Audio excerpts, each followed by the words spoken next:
Greetings, greetings, greetings, greetings. It is I, King Clifford Jefferson, ascendant of Godfrey the Fifth kind of Andrew, son of Folk, ruler of Jerusalem, the reincarnation, the incarnation, the incorporation, or the personification of King Edgar the Peaceable. It is April 3rd, 2026, which is equivalent to the birth year 2976. I greet you in the name of my Queen Sister Godwinson from the House of Godwinson. I greet your name of Archbishop Belmont from the House of Belmont. I greet your name in the name of all the officers of the Third Temple English Church of England. And I greet you in the name of the ancestors, successors, and all of you who are trying to get an understanding of what it is that we do here as a part of our mission of the Third Temple English Church of England. Today's lecture is called Solicitor General John Sauer. What does it mean in regards to subject to the jurisdiction thereof? Once again, Solicitor General John Sauer, Counsel for the United States of America, in lieu of the question that's before the Supreme Court, what does it mean in regards to subject to the jurisdiction thereof?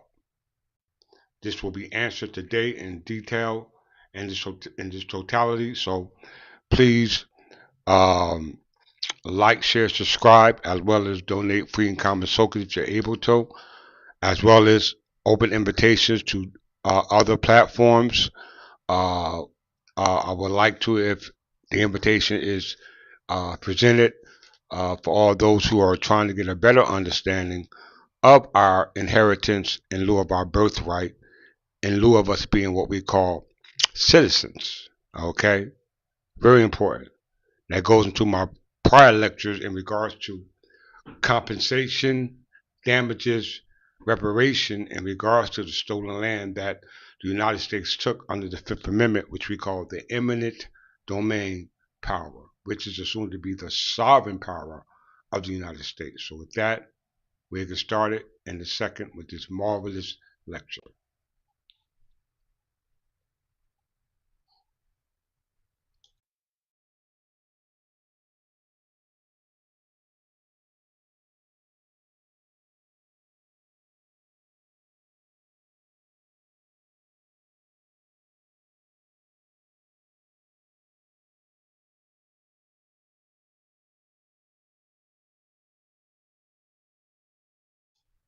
Hold that thought. I'll be with you in a second.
Today is dress down today because I'm trying to reflect that I am not just a representative of the people, but I am one of the people.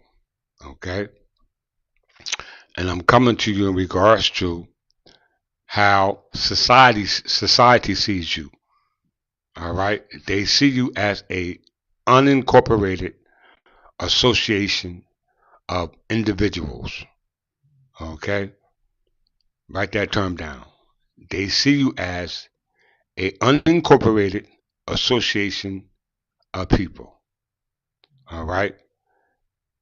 When they made you a citizen, they did not incorporate you as a part of their association relative to the capacity that a citizen should be in lieu of the interests that runs with being a citizen, okay? Even though you're subject to the jurisdiction thereof, okay? So please pay very close attention to what's being said to you all. So I'm not talking as the King of England. I'm not talking to you as an entity called the corporation. So I'm talking to you as a natural person, okay? As a individual, as part of the collective, all right? As part of the collective, and trying to inform you that as one of the collective, we're unincorporated. We are an unincorporated association of people, okay? Because we all are put in the same capacity as citizens based upon the misunderstanding of citizenship relative to the 14th Amendment. Okay? So today will be a very detailed lesson. I'm going to go very slow. Hopefully some of you will like the lesson.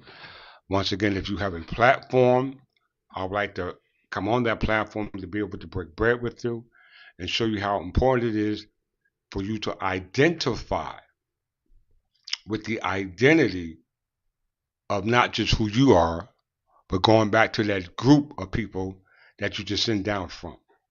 Okay? This is very important. All right? Absent of a aberration of a color of skin, absent of a custom or a religion, okay? How does your capacity relative to the law affect you? All right?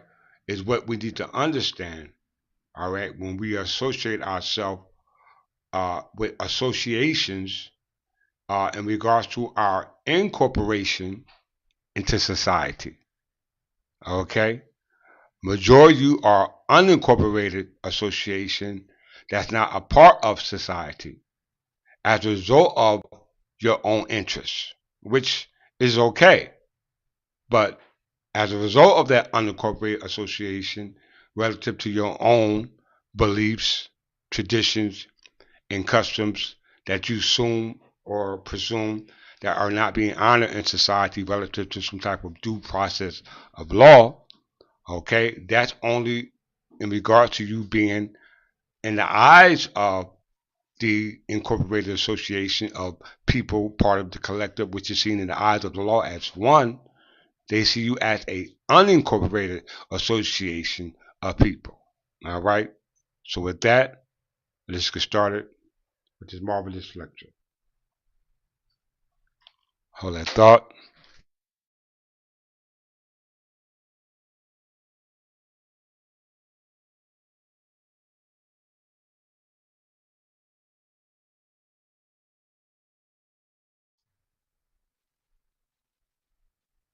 Now we know the Supreme Court is hearing the matter, which is before the Supreme Court, on regards to citizenship. Okay, in lieu of the 14th Amendment, which is the supreme law of the land. Okay, it is the supreme law of the land in regards to citizenship on a federal level and a state level. Okay? The states have incorporated the 14th Amendment, okay? Which is what we call um, uh, the religious freedom, not parts of. The 14th Amendment deals with the citizenship clause in regards to who can be a citizen of a state and a citizen of the United States based upon not just the origin of where citizenship stems from, but some type of operative law, okay, which we overlook because to be a citizen by way of law does not denote to a unincorporated association of individuals or people or human beings. it denotes to a incorporated association of people, individuals, or human beings, because you have became a part. We know what the word incorporate means: to incorporate something that was not incorporated, therefore it was unincorporated. And then we have the word association. We know the word association means to associate. Okay, so we look at the word unincorporated association. That's a legal term relative to entities. Okay, entities. God is a entity. Okay, God is a entity. When you look at God as a entity, you look at it based upon your interest from a religious understanding, not an overstanding, but from a religious understanding. As a result of the law is missing to justify the religion and as it applies in the modern day.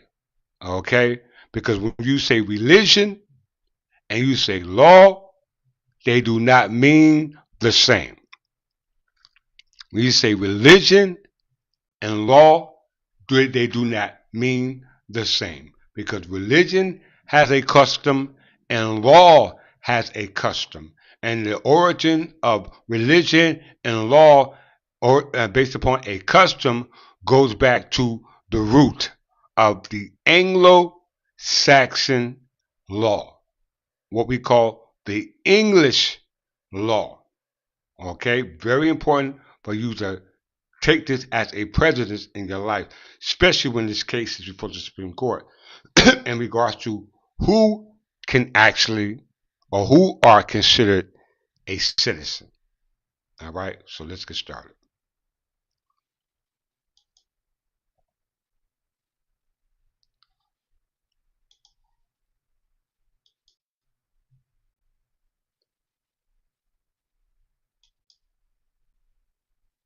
An unincorporated association. Write that term down.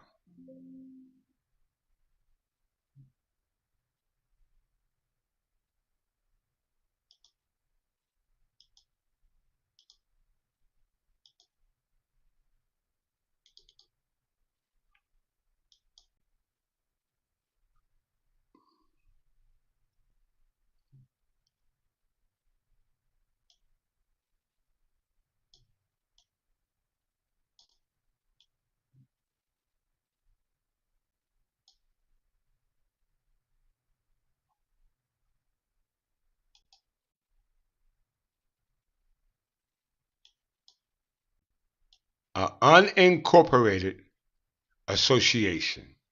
So the first word is unincorporated, meaning not belonging to. What? An association. Okay? So an unincorporated association is those who are not a part of association, even though you are an association. Association. Okay? So you got two groups. So when we read the definition, and we use in Wikipedia as a source, a unincorporated association is a group of people in common law jurisdictions, okay, such as United Kingdom, Canada, and New Zealand, who organize around a shared purpose without forming a corporation or a similar legal entity. When you say a legal entity, you're talking about a corporation, okay? A corporation. So we're talking about natural people who are an unincorporated association who come together, because it said group of people in common law jurisdiction. We know when you say jurisdiction in lieu of the 14th Amendment, who are subject to the jurisdiction thereof, and we're talking about who are subject, we're talking about those who are incorporated and associated within the jurisdiction, and those who are not incorporated as association within the jurisdiction. All right? And we're not talking about corporations. We're talking about people, natural people. Unlike in some civil law systems, where associations gain legal personality upon registration. Okay? Registration means to register. Okay? Naturalization is a registration, which is a process to become incorporated and to become a part of the association of the people. Not looked at as different people collectively, but all the same people based upon the identity in which they call themselves as citizens.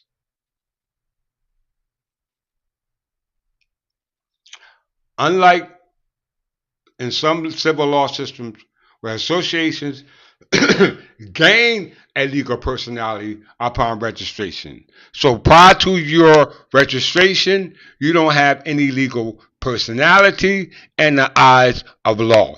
Even though you have a religion, you have no legal personality because there is the Establishment Clause, which means there is a separation of church and state. We know law that deals with the state is secular law, and those laws that deal with the church are what we call ecclesiastical or canon law, known as religious law. But religious law has been secularized, okay? Which means it has been modernized. So if you are not existing in that capacity in the secularized law of your religion, then you are in a state or a status or a capacity as a unincorporated association, because there are many people who are in that classification as association because of their unincorporating into what? An association that's incorporated as a whole. I hope that makes sense. So unlike in some civil systems where associations gain legal personality upon registration, these groups lack such status and arises from contracts rather than, as in the case of companies, administrative fiat. They are distinct from unincorporated partnerships because their members do not unite for profit. Easy to form with minimal formalities, unincorporated associations offer flexibility but not separate legal identity. Okay? Unincorporated associations. Definition. Whether or not a group of people is unincorporated association, it is not always clear. A summary of definition is what? One, a group of people. Two, gather for a common purpose. Three, but not for profit. Four, intending to create a legally binding relationship between themselves. Legally binding relationship between themselves. So the 4 points in regards to unincorporated association of individuals, people, or human beings are not considered incorporated association of a group of people or human beings, etc., because of their capacity. I hope that makes sense to everyone.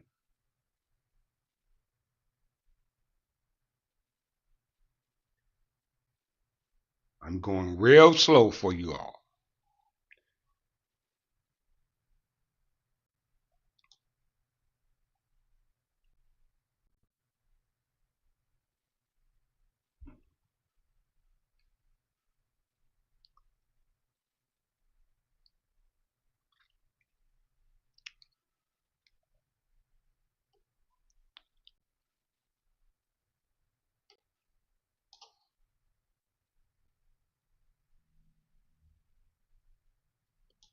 Nationality law.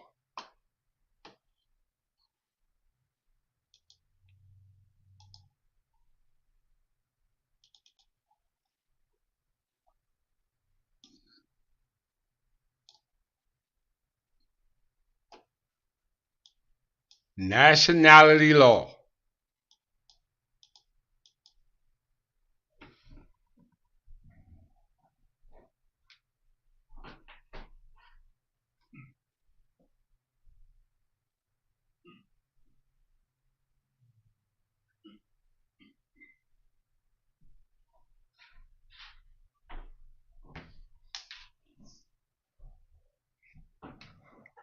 Nationality without a law is not a nationality. Once again, nationality without supporting law is not a nationality. Okay, very important. Nationality is the law of a sovereign state.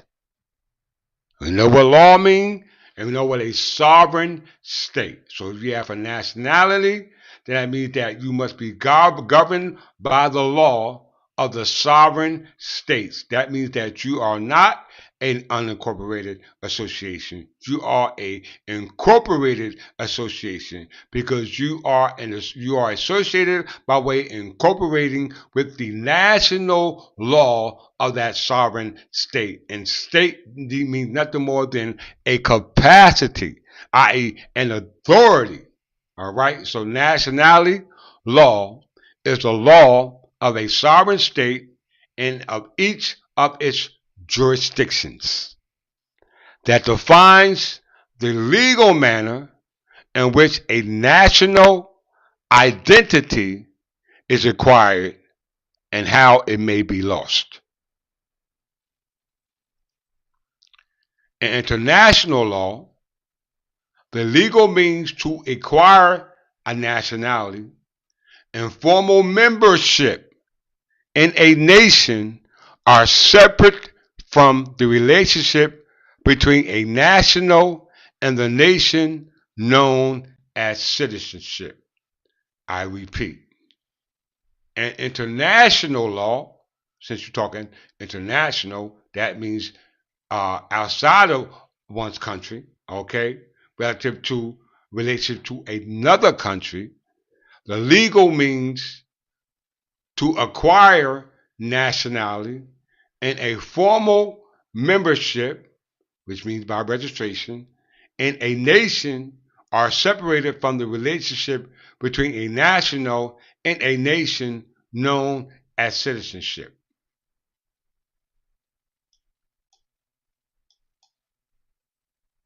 All right, since we know that now, let's go here.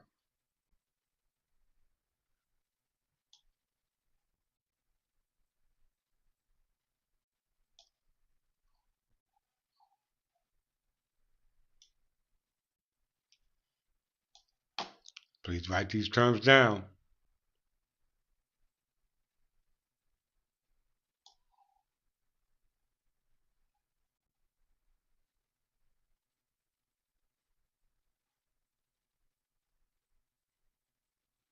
Let's look at naturalization.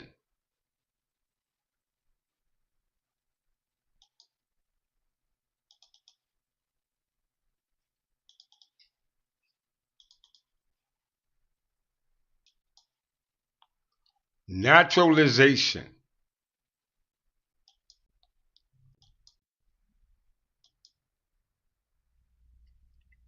Naturalization or naturalization is the legal act or process, procedure by which a non-national of a country acquires the nationality of that country after birth.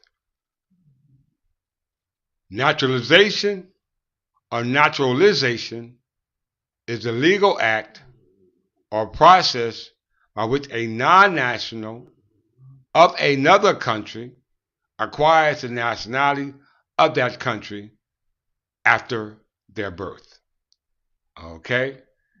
This means that you come up under the eminent domain power through the process of nationalization. Okay? Nationalization. You coming up under the sovereign state. Okay? The sovereign state. That's what it said. Okay?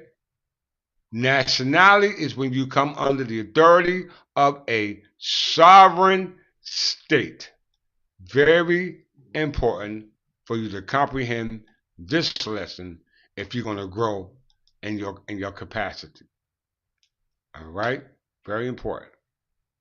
Let's look at it one more time so you can't say that you didn't see it.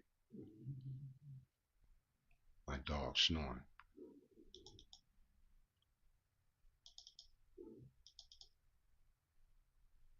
Right there. Nationality law is the law of a sovereign state of each of its jurisdiction. So when you're subject to the jurisdiction thereof, you're subject to the sovereign state. Okay? The sovereign state. We know what a state means the capacity, and sovereign means that you are the clearest or the highest authority. Okay? The highest authority. Very important to comprehend that. Now we go back to naturalization. So either you're a national, subject to the sovereign state, or you're a naturalized citizen, subject to the sovereign state. Okay? Or assumed sovereign state. Okay? Or assumed sovereign state. We must comprehend that term.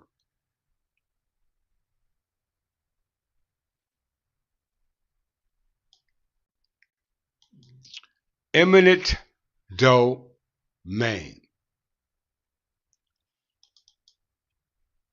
We talked about that in my past lectures.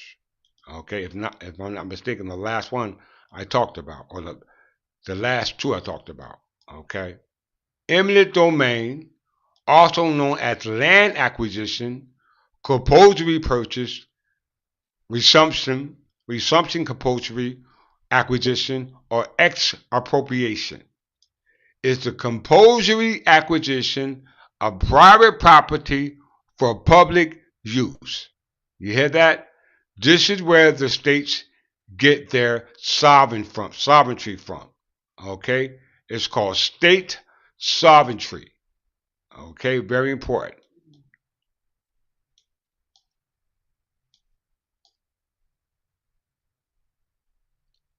The most common uses of property taken by eminent domain have been for roads, government buildings, and public utilities. Many railroads were given the right to eminent domain to obtain land, or an easement means a right in use of property that's not theirs. Okay, for what? Development, redevelopment, construction, etc. Some jurisdictions require that the taker make an offer to purchase the subject property before resorting to the use of eminent domain. However, once the property is taken and the judgment is final, the condemner owns it in fee simple and may put it to use other than those specified in the eminent domain action. Did everyone hear that? Please write that term down. Okay? Very important. Very important. Now let's really get into the lesson.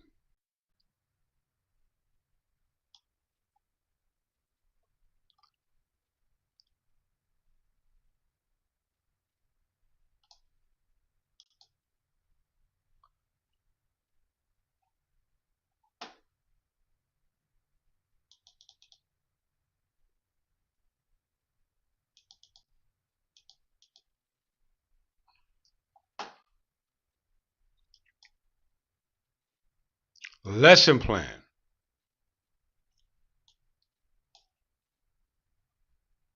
Prepared by I, your king. From Anglo-Saxon authors to the Garden States courts, which we know as the judiciary of the state of New Jersey. Subject, law, history, and civics. Topic, the evolution of corporate entity status, i.e. capacity. From our King Edgar, who I'm the personification of because of my capacity in lieu of the interest which was preserved through continuity of the mission to preserve ecclesiastical property. We know ecclesiastical has to do with the church, and you as members of the church are property of the church. Okay? The target of the audience is for you to raise you above high school level in regards to understanding history and how it applies to government. All right? So now, the duration of this lesson, I don't know if it's going to last 60 minutes or less or more. But the learning objective is that by the end of this lesson, you will be able to, one, identify that the 10th century origin of corporate personhood and King Edgar was due to the reformation of the English Benedictine reform as a result of what happened through what we call the Gregorian mission by way of what we being taught, a custom and tradition that was religious based but was founded in law. Okay? Founded in law.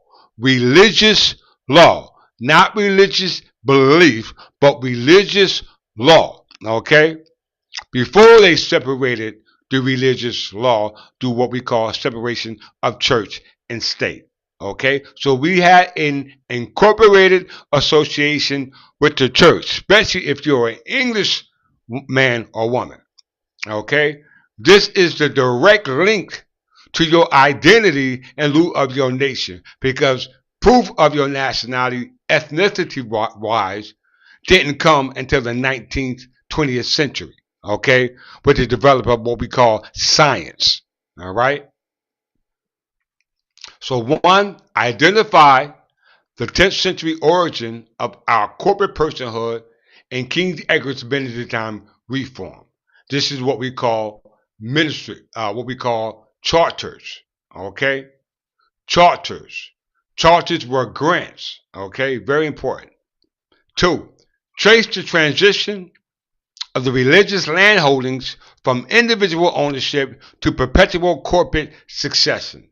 When the law was decentralized by way of secular law, our ancestors made sure that when we conveyed property, it would stay intact by way of it being associated with the whole group and not just individuals who are within the group. Okay? So for you to understand that, we must analyze point 3, how New Jersey Title 16 status mirrors medieval Anglo-Saxon legal structure. Okay? How Title 16 modern law governing religious corporations, because when you say religious, we're talking about the church. When you say church, you're saying ecclesiastical or canon. And we know that in the eyes of religion, that is in fact the law. Okay? A law that's being practiced by an incorporated association of members, individuals, human beings, not a unincorporated association of people, human beings, or individuals. Very important to understand it in this sequence. Okay.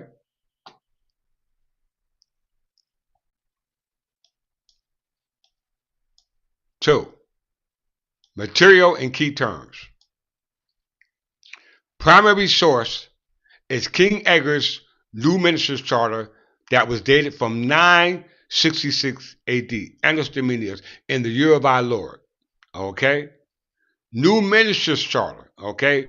When it was under the authority of feudal lords. We know King Edgar was not a feudal lord, but nonetheless, he was the Lord of Lords, okay?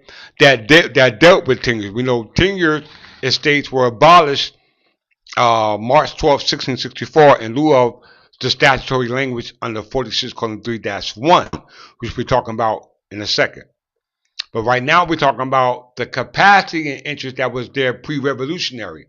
That brings up the legal references of New Jersey statutes 16:1-1 and 16:1-30. When we know 16:1-1 and 16:1-30 deals with religious corporations. So key terms that must be associated based upon our understanding about our capacity is that the mission is rooted in perpetual succession, okay, in lieu of the continuity of possession through a corporate entity by way of reforming of our minds, making us trustees through a religious incorporation personified by the mission, which automatically makes you a statutory entity. Once again, a statutory entity that now is associated with what we call an incorporated association called a corporation soul, because the corporation soul is the modernization of the secularized, decentralized law that was then under what we call the kings, okay, which were under a monarch. Let's continue. Point 3, lesson outline.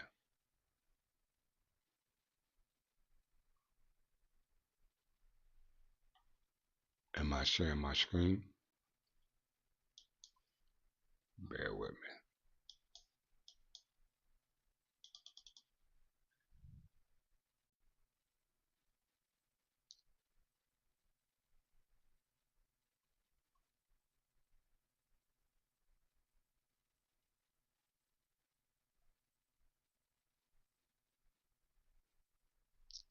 Let's see what my screen is not sharing. Let's see.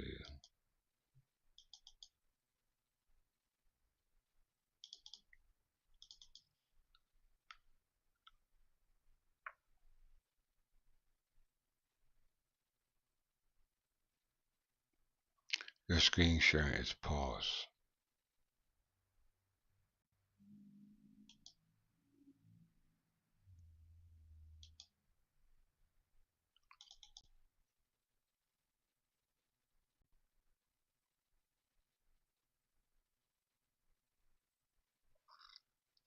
Let's correct that.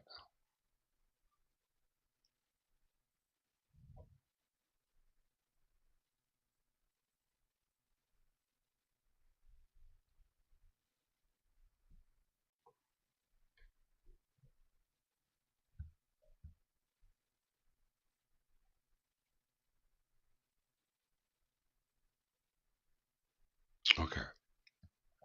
So 2, materials and key terms. Primary source is King Edgar's New Ministry Charter, okay, which is now legally referenced and what we call charters, which we know are grants from a monarch. Okay, and we know we're dealing with monarchs. We're going back to what we call the era before feudalism, especially if you're talking about King Edgar the Peaceful.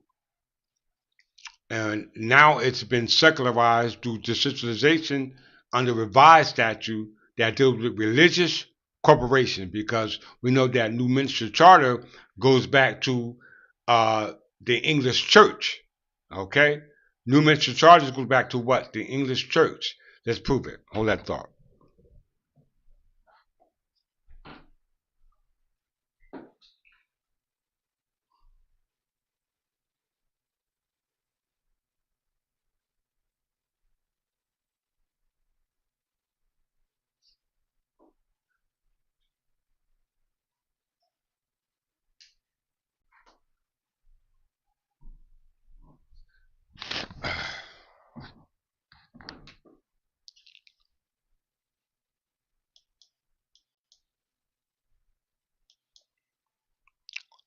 So it says 3, lesson outline.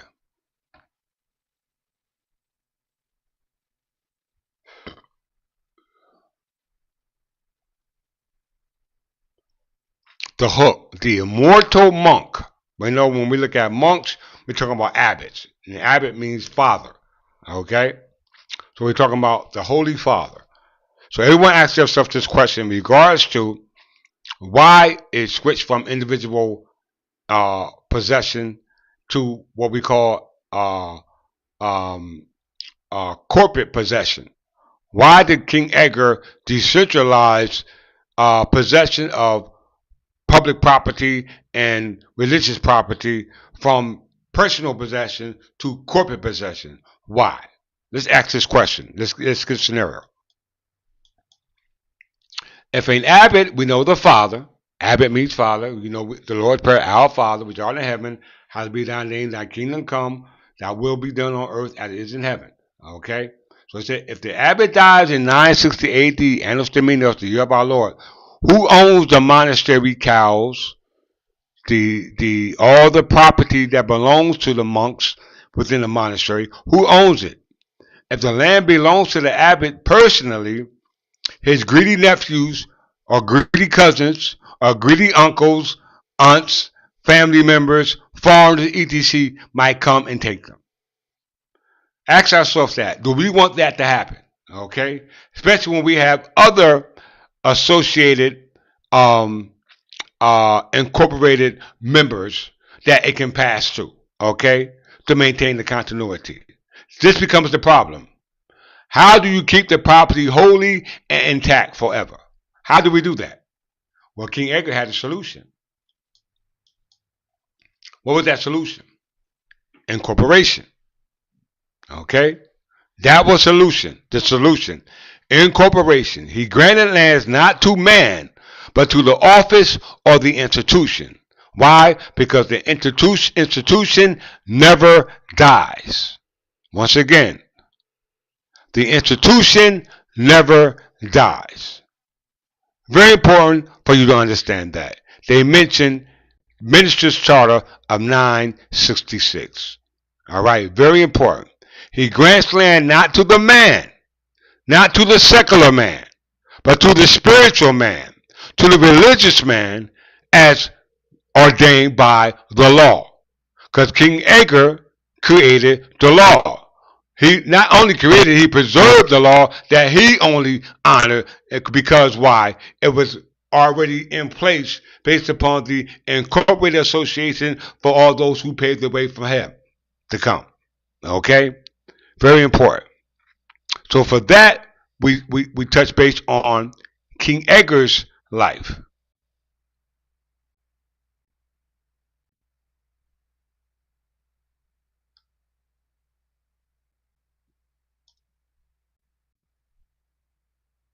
New Minister's Charter.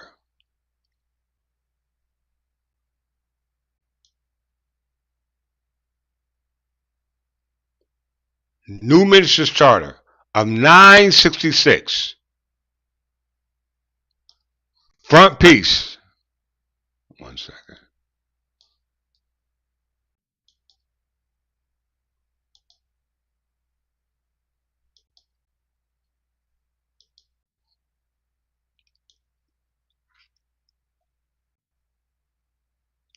The New Minister Charter is an Anglo-Saxon illuminated manuscript that was likely composed by Bishop Ethelwood and presented to the new ministers in Winchester by King Edgar in the year 966 AD.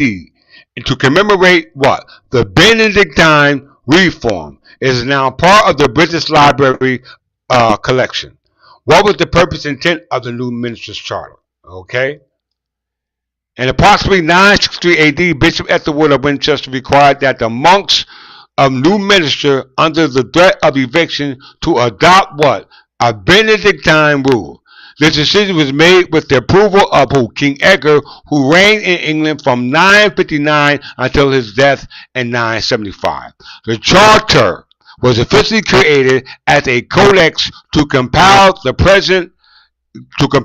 present the royal grants, which established the new laws of the new ministers later to become Hyde Abbey. Okay, so this was pre-designed for something that was later to come, based upon the continuity of the mission. Okay, the preservation of that capacity, i.e., the office. How many understand that? The office. Once again, this was through the Benedictine Reform. Let's look at that real quick.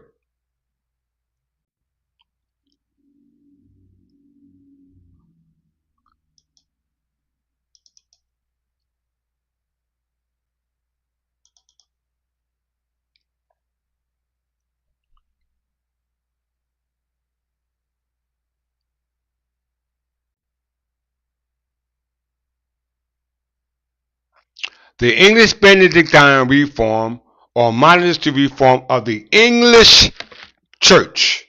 You hear that?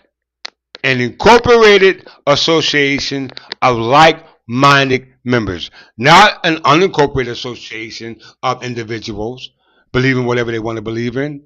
Like-minded. We are the English Church. We have a single identity as a religious society now known as a corporation as a result of the decentralization of the laws that were once given by kings, all right, or by parliament, now secularized in modern day, okay, based upon the continuity and possession of ecclesiastical property. And yes, the English people were property of the church, okay.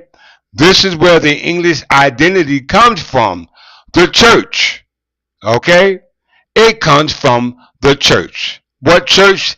The English church. Not the Roman Catholic Church, but the English church.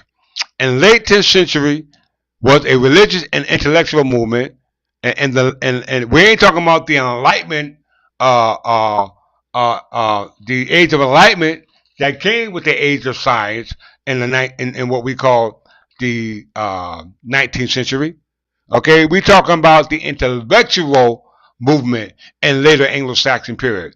In the mid-10th century, almost all monasteries were staffed by what? Secular clergy, which meant that what? They were married.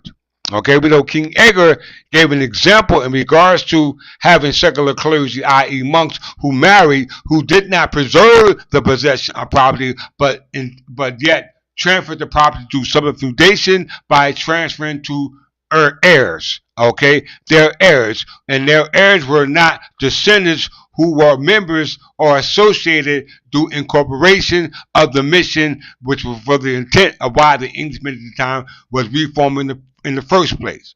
Okay, very important. So it says that who were often married. The reformers sought to replace them with celibate contemplative monks following the rules of Saint Benedict. The movement was inspired by the continental monastic reform, and the leading figures were Dunstan, Archbishop of Canterbury, Ethelwald, Bishop of Winchester, and Oswald, Archbishop of York.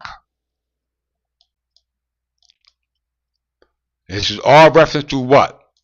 The English Church, the ecclesiastical church, or the canon church, all are synonymous terms, okay?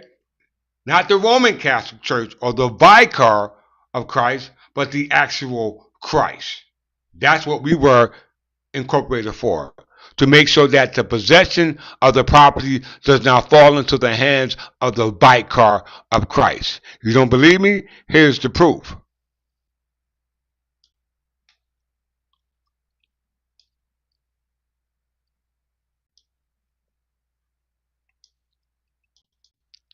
Here's our proof.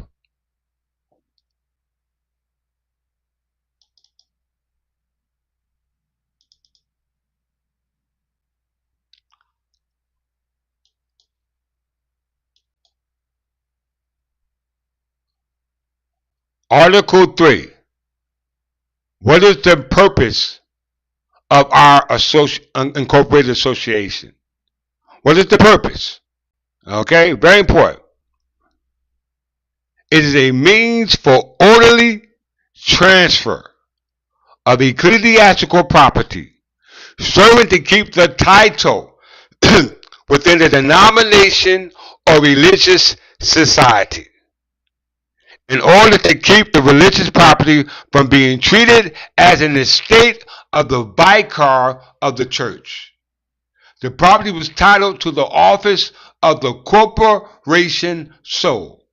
A corporation sole, the crown, is a legal embodiment of the executive, legislative, judicial governance, and the monarchy of each commonwealth realm.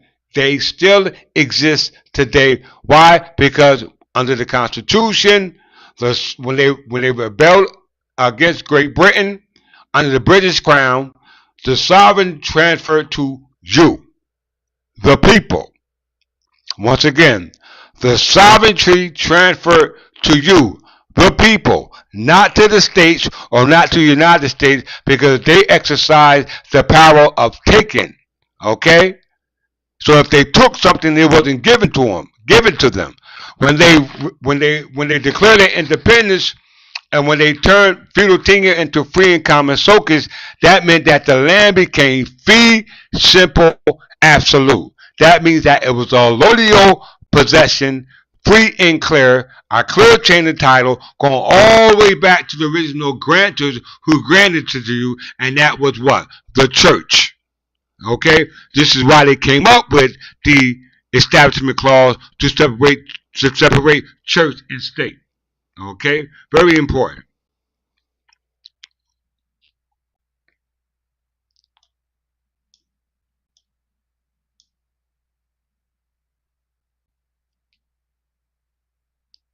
The Third Temple English Church of England. Did you hear that? Certificate of Incorporation. All right? Very important. Certificate of Incorporation. Very, very, very important. We are an incorporated association. We are not an unincorporated association. We are an incorporated association, which means we have what? Legal standing. Okay? Legal standing. Let's go back here.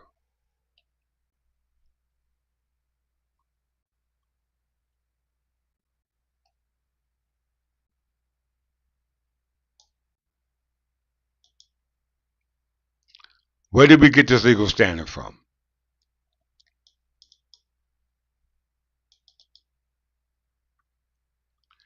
In the 7th century, 7th and 8th century, make sure you can see this.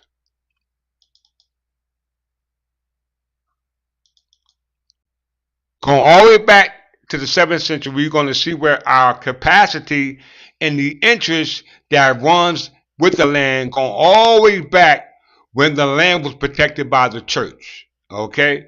I.e. by ecclesiastical law, okay?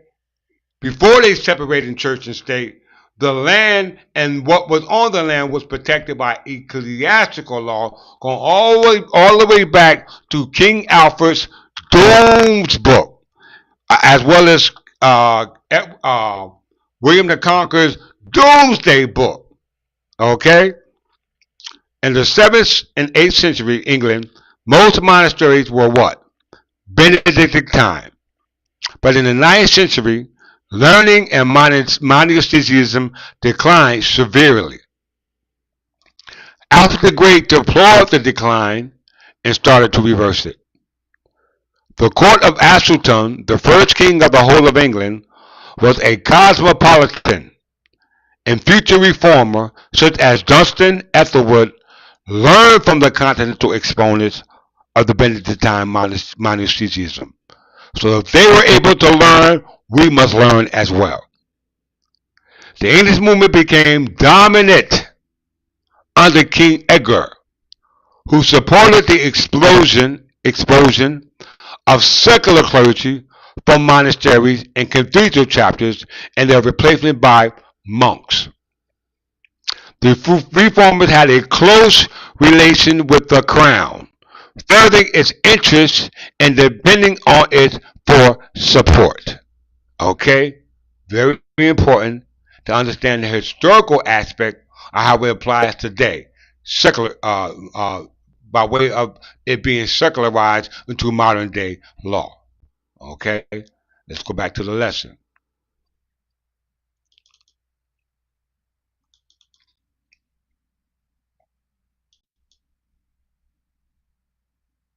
Okay.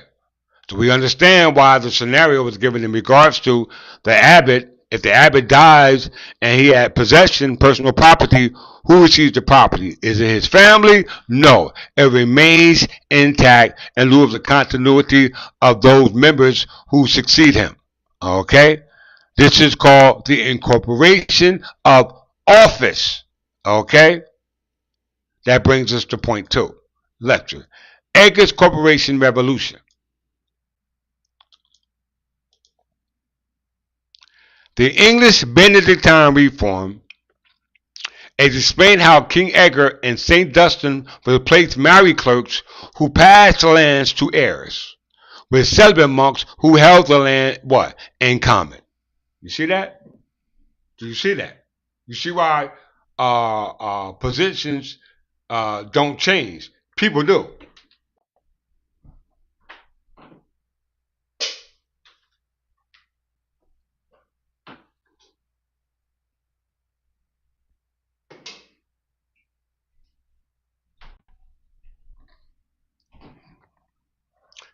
It's called the continuity of office.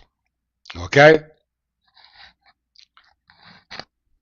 The Charter discusses how Edgar used royal law to create a legal shield around church property, making the church a real entity in the eyes of the state. Now we know the state is an entity as well, right? It's a body of politics, right? It's a body of politics. We know the state came post-revolutionary, but there was a body of politics existing pre-revolutionary, okay, which had a interest that runs with the land based upon that capacity that existed at that particular time. And this was the capacity of the king under feudal law from William the Conqueror all the way up to George Carteret and John Berkeley. Okay, very important. But we know that there was a capacity that was there which created it all. Going all the way back to the purpose and intent of why continuity office was created, to maintain the possession of ecclesiastical property.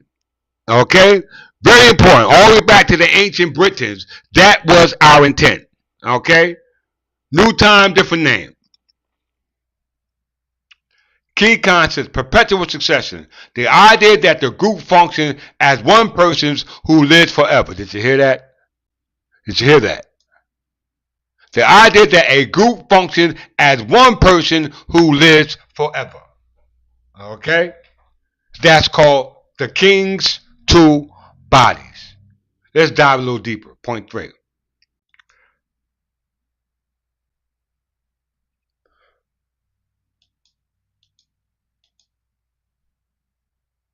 New Jersey's connection.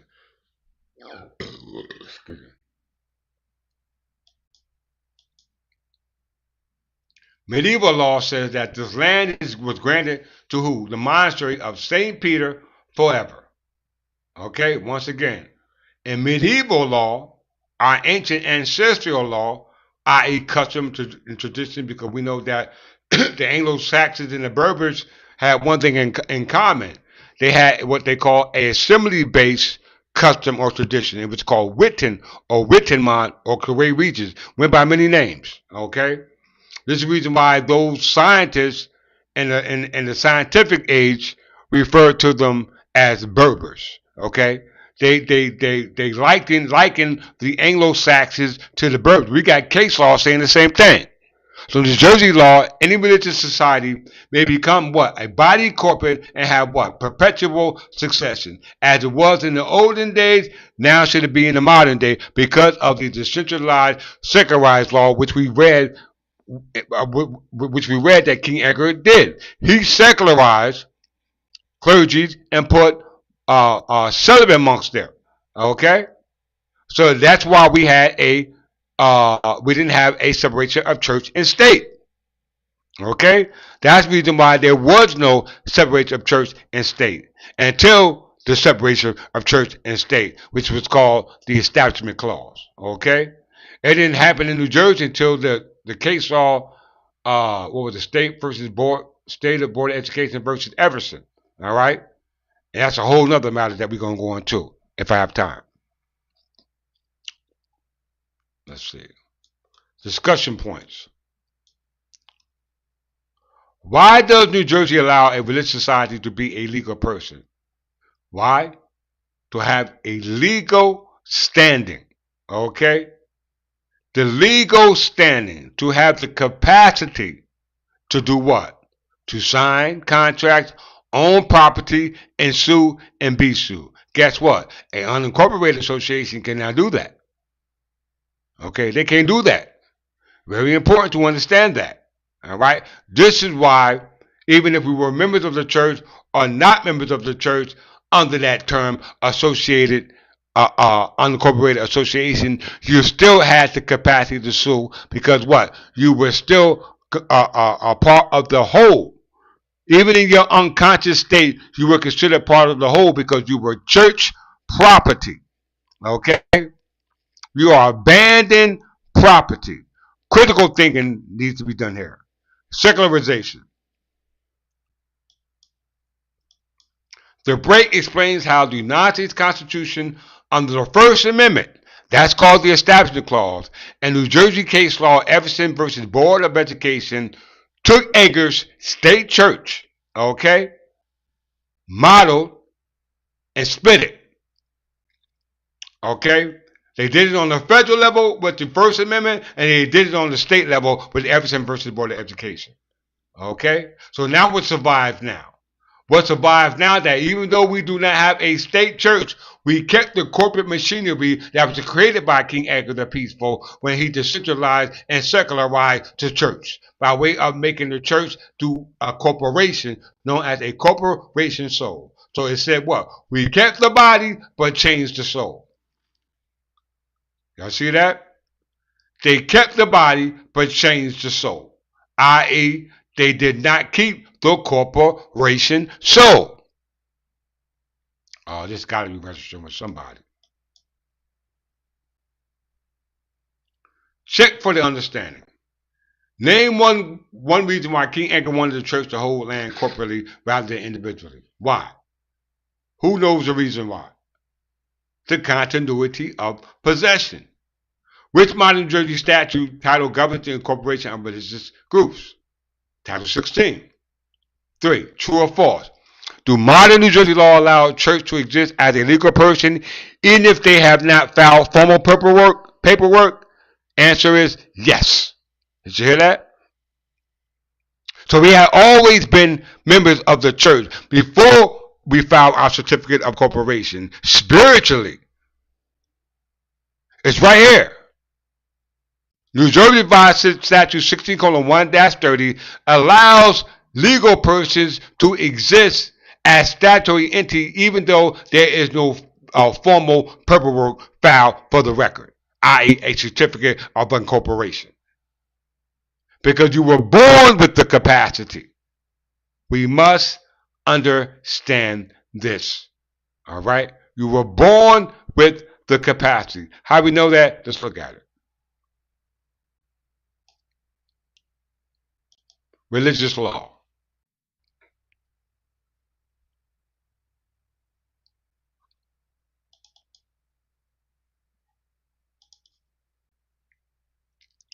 Religious law.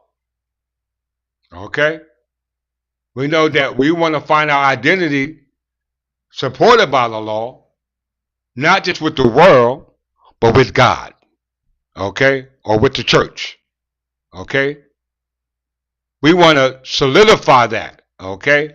So it takes some scrutiny, some analysis to be able to receive not just a declaratory judgment, but injunctive relief in regards to our inquiry. Okay? So we're dealing with religious belief, you must change that to religious law. Okay? It must be supported by religious law.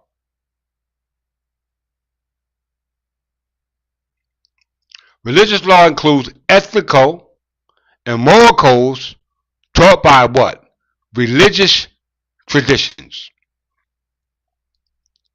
Examples of religiously derived legal codes, hear that, legal code, include the Christian canon law, applied within a wider theological conception in the church, but in modern times distinct from secular state law. This is because the Establishment Clause, First Amendment, as well as what they did with what was it, Board of Education, what was it, what's that case? Everson versus Board of State, Board of Education. Okay? So religious law, okay, includes ethical, moral codes taught by religious traditions. For us, we know that King Edgar the Peaceful decentralized this law and by way of what we call secular law, all right, and protected us in lieu of the interest that runs with that capacity, all right, be it a statute. So it's not just a belief for us, okay? We got the laws to support our authority, okay? We know authority means what? Capacity.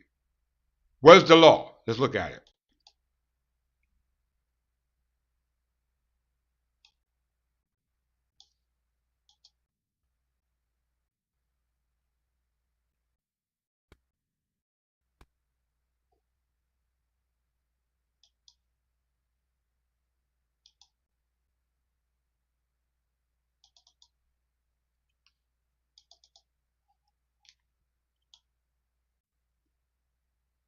Saving of rights under charters granted by Great Britain.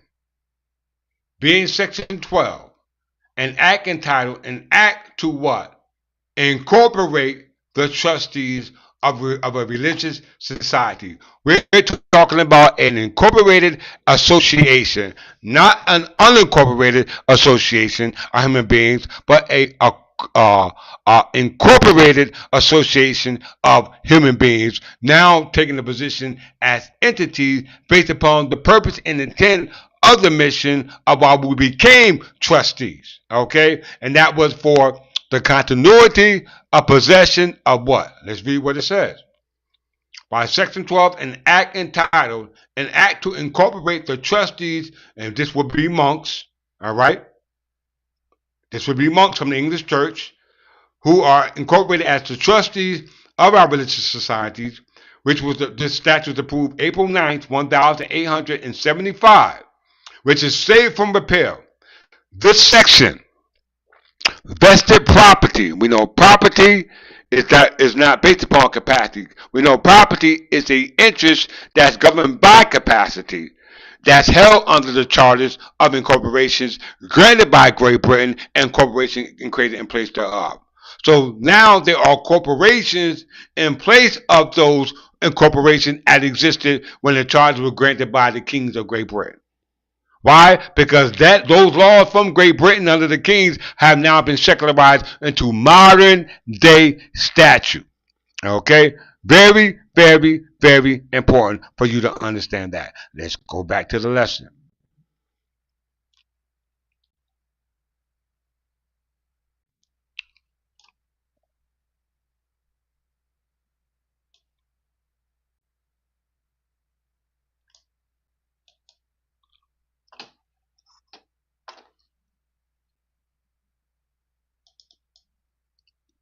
The transition is explained.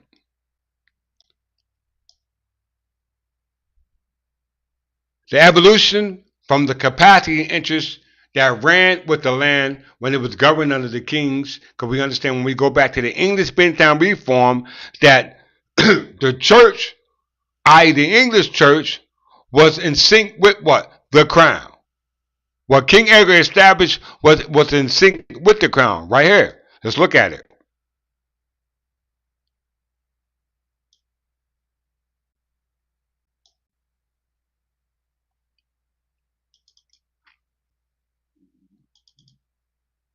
Right there.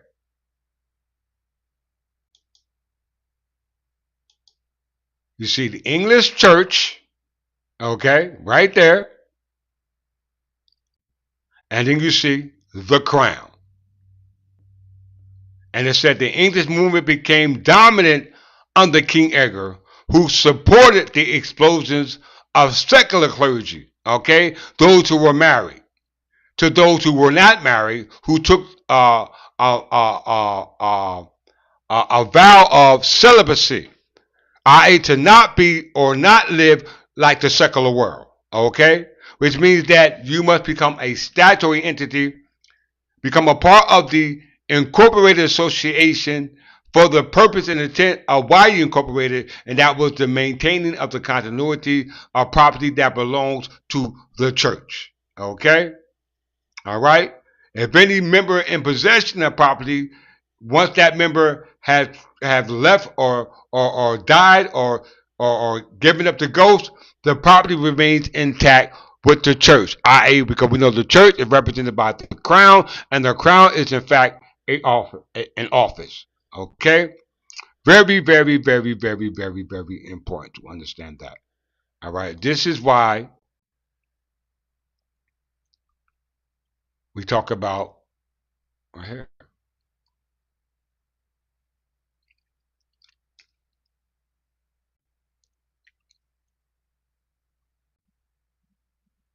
religious law. Go back to religious law. Go right back there.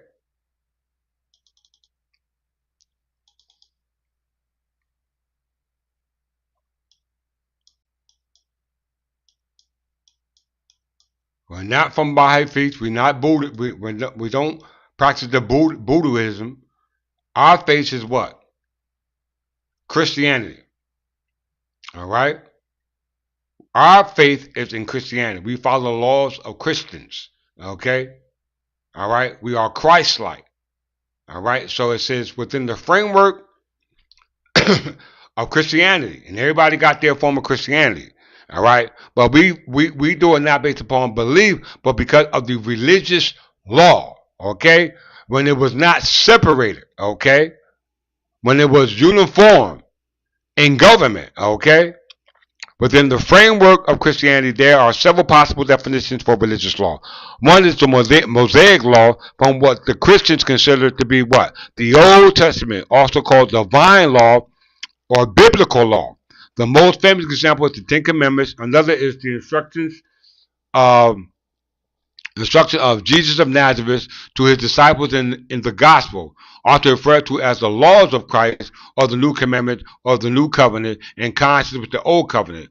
Another is the Paulistic decree of Acts 15, which is still observed by the Greek Orthodox Church. Another is the canon law in the Catholic, Anglican, and Orthodox churches. So there's different degrees in lieu of your comprehension of those who are affiliated with the Christian faith.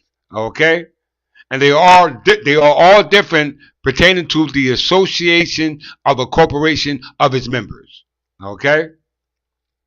But we're unincorporated association from those groups. Because we have our own groups in which we are incorporated. And this happened to be grounded or rooted in what we call law, religious law, which we call the law of the church. Okay? Which is called ecclesiastical law. This is where we first derive our identity, because we can't go to ethnicity or race, because science that deals with that has not been invented yet. Okay? Has not been invented yet.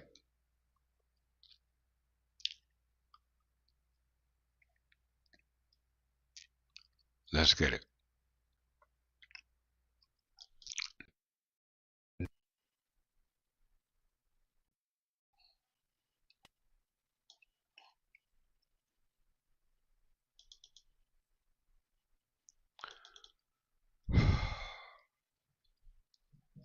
The Doom Book or legal code of Alfred the Great was a code of law. Okay, not a code of beliefs, but a code of law. Doom being law or judgment. So these are decrees, orders, judgments, compiled by King Alfred the Great, who unified Anglo-Saxons to what we call the Kingdom of Wessex. Alphite codified three prior Saxon codes, those of Ethelbert of Kent, those of India Wessex, as well as Offa of Mercia, which were separate kingdoms prior to the unification of the barbarian tribes, to which he prefixed and modified versions of the Ten Commandments of the Moses and incorporated rules of the life from the Mosaic Code into the Christian codes of ethnics. So these were the codes of ethnics that were then transformed into what we call, or under what we call the English Benedict time reform under the English church. Okay? Under the English church, which we are now modernly called the English Third Temple Church of England, all rooted in our predecessors from Alfred the Great to Ashton, which came to its height with King Edgar, which is in fact our Christ. Okay? Very, very, very important. This was done because we were swapping the property for going into the vicar of Christ, which was done through what we call the Gregorian. How many of you know about the Gregorian mission in the 6th century to convert the English, i.e. the Berbers, identified Anglo-Saxons as a result of those who migrated, known as the Great Heathens, all right? These people identified by that loose term Anglo-Saxon were in fact Berbers, okay? Were in fact Berbers. These were your Europeans. These were your dark-skinned Europeans, okay, who were in fact citizens, not based upon an aberration of color of skin, but by way of what we call genealogy, okay? Genealogy, even when science was not created till the 19th century, this is what Judge Tuttle said in regards to a hypothetical scenario he presented in Ray Ahmad Hassan, who wanted to be classified as a citizen in Ray Ahmad Hassan, but did not measure up to the meaning of the statute, i.e. the Naturalization Act, okay, of 1790. Let's get it. Sorry. Gregorian mission or Augustinian mission was a Christian mission sent by Pope Gregory the Great to England in 596 to convert the Anglo-Saxons. This mission was headed by Austin of Canterbury. By that time of the death of the last missionary in 653, the mission had established Christianity among the southern Anglo-Saxons. Along with the Irish and Frankish mission, it converted Anglo-Saxon in other parts of Britain, as well as influenced the Hiberno-Scottish mission and continental Europe. This is why you had the English Reformation by Alfred the Great and his successors, i.e. King Edgar the Peaceful, which has now been incorporated modernly by your king, the descendants of these English, i.e. identified Anglo-Saxons, which were in fact Berbers, because they were in fact descendants of those who lived on the continent of Europe. Okay, let's get it.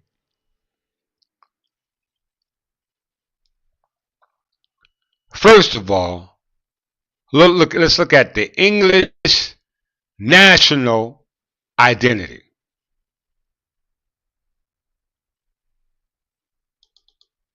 The English national identity, before you can even identify the English, was by way of science, okay?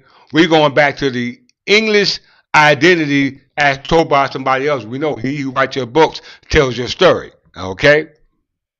This is according to some scholars, okay? And these scholars did not at that time had the gift enlightenment of the science age, the age of science, okay? They didn't have that yet. It wasn't invented yet. So these were unscientific men who were writing in regards to what citizenship really meant under the Naturalization Act of 1790, okay? Very important, because the scientific age did not come until the 19th century. So it says, according to some scholars, a natural identity of the English as the people or ethnic group dominant in England can be traced to the Anglo-Saxon period. Now, question, how is this possible, especially when you're talking about ethnic groups, if there is no science to prove that such an ethnic group did exist if you're not going by the operation of a color of skin? Think about that.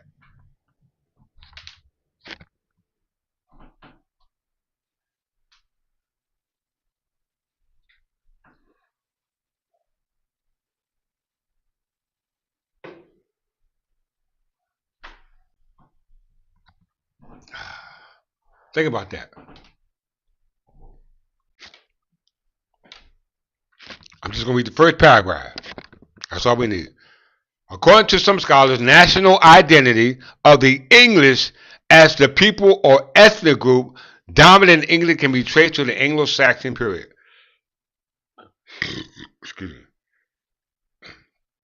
So we're talking about an ethnic group without the age of science to support the ethnic group. Okay? When we say ethnic, you're talking about genealogy.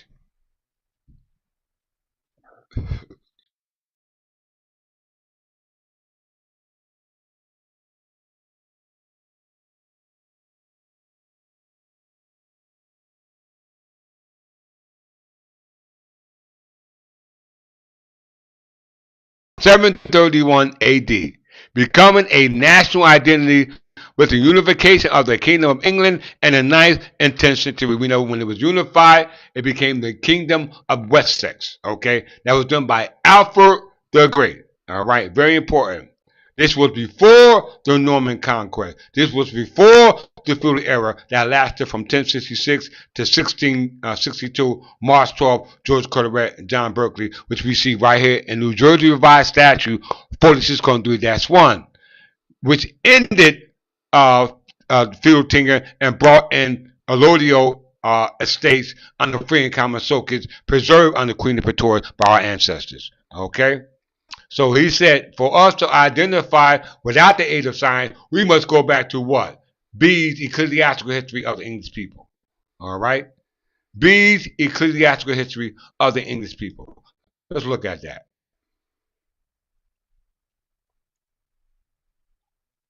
Ecclesiastical History of the English People.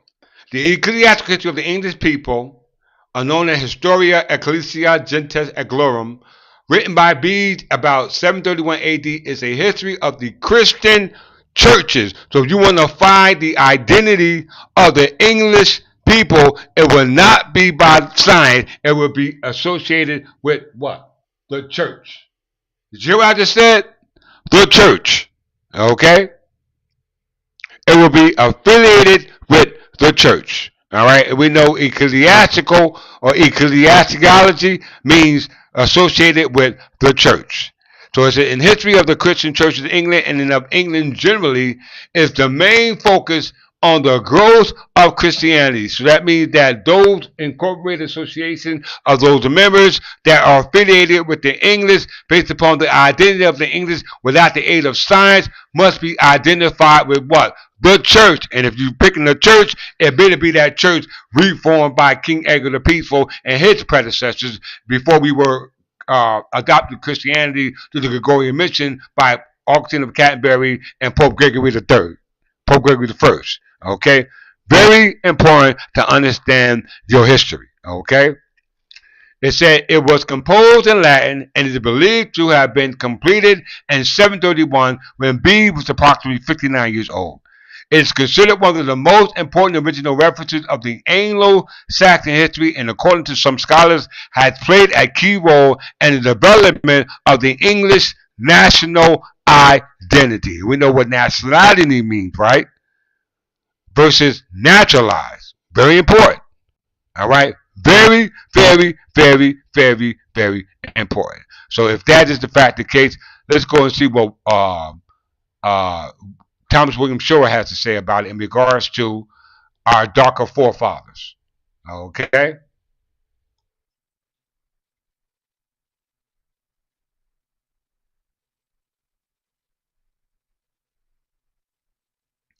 Thomas William Shore.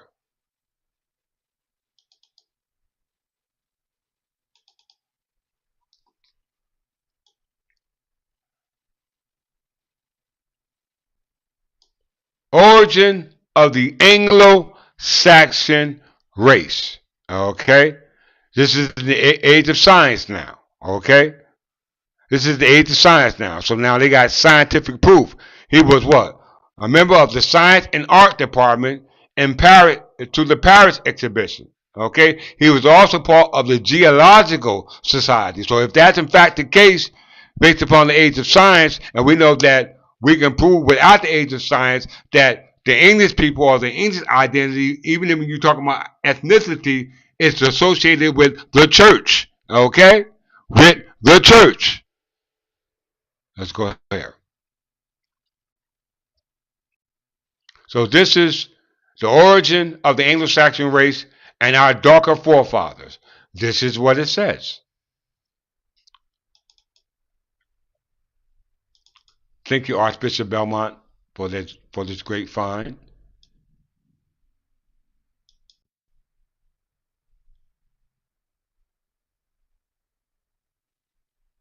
It says here, there's another old word used by the Anglo-Saxons to denote black or brown black, the word swart. The personal name Sort or Sturt, which also sounds damn near phonetically like Stort, the kings of Scotland, all right, may have been derived from this word. It may have originally denoted people of dark brown or black complexion. This is science talking. Some names of this kind are mentioned in what? The Domesday record of Buckinghamshire and Lincolnshire. You notice I didn't say the Domes book, it says the Domesday record. So let's look up the Domesday record because this was recorded by who? An invader, William.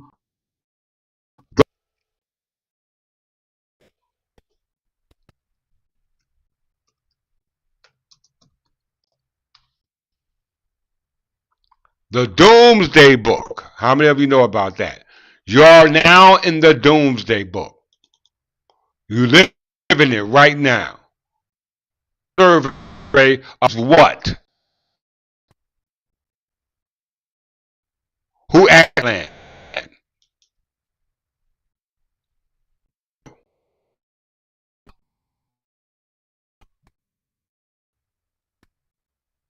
The sovereign. You are the sovereigns of the land. You have the capacity. You were born with it. Okay? Very important.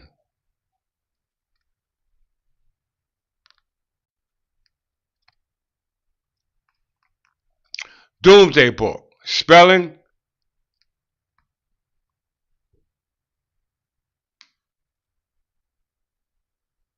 Doomsday Book. In the Middle English spelling, Doomsday Book is a manuscript record of great survey of much of England and parts of Wales, completed in 1086 at the behest of who? William the Conqueror. The manuscript was originally known by a Latin name Liber de Bretonia, meaning Book of Winchester, where it was originally kept in the royal treasury. The Anglo-Saxon Chronicle stated that in 1085, the king sent his agents to survey every shire in England. We know the word shire means county, and we know the county is where the county recorder's office is, and we know that that's where your deeds in regards to your interest in land that runs with the land. And what you don't realize that the interest that runs with the land is pre-revolutionary. Okay, before you were even born. Okay, so we're not talking about just in the state that sits on the land. We're talking about the land itself. How many can comprehend that understanding? Okay, let's get it.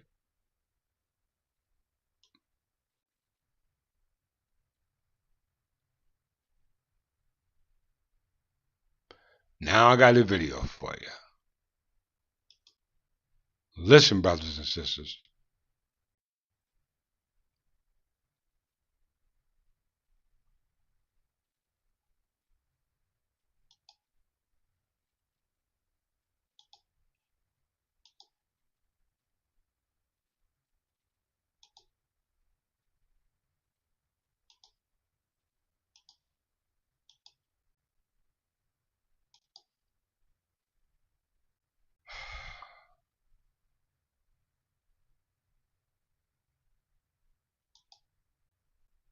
Well, starting with that theory, you obviously put a lot of weight on subject to the jurisdiction thereof. But the examples you give to support that strike me as very quirky. You know, children of an ambassador,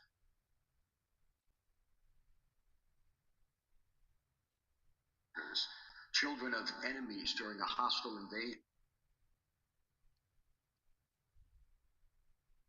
children on warships, and then you expect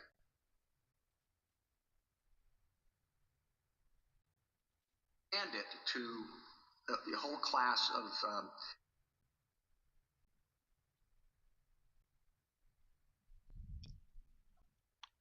illegal aliens are in the country.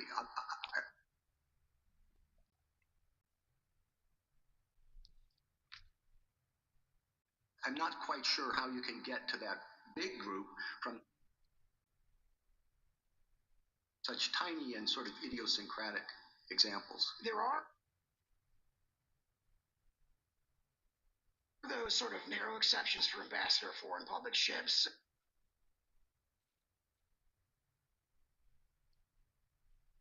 Tribal Indians is an enormous one that they were very focused on in the debates as well. Sorry about the disturbance. But what I do is I invite the court to look at the intervening step, which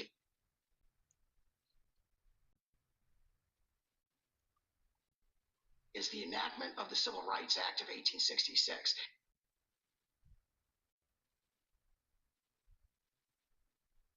And there they didn't say subject to the jurisdiction thereof. There it says not subject to any foreign power. Now, if you go back to Blackstone and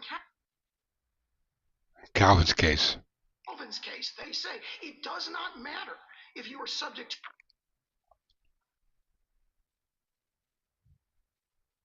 any foreign power. If you are born in the king's domains, you have this indefeasible duty of allegiance to the king at any time. So okay. Repudiation. Okay, so it said he used two cases. All right, he used Calvin's case, and he used. Let's go back and hear that again.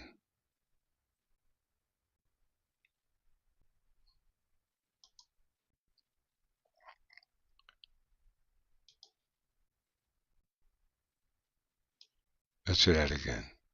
Chief Solicitor General John Sauer. Matter if you are subject to any foreign power. If you are born in the king's domains.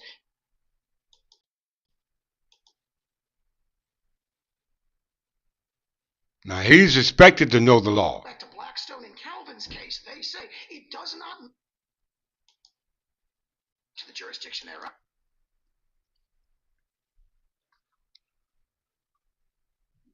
The enactment of the Civil Rights Act of 1866.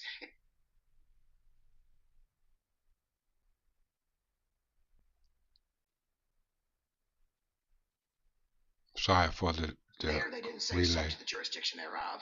There it says not subject to any foreign power. Now, if you go back to Blackstone and Calvin's case,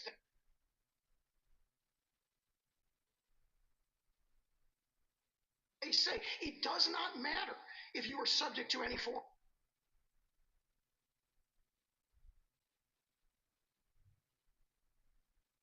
power. If you are born in the king's domains, you have this indefeasible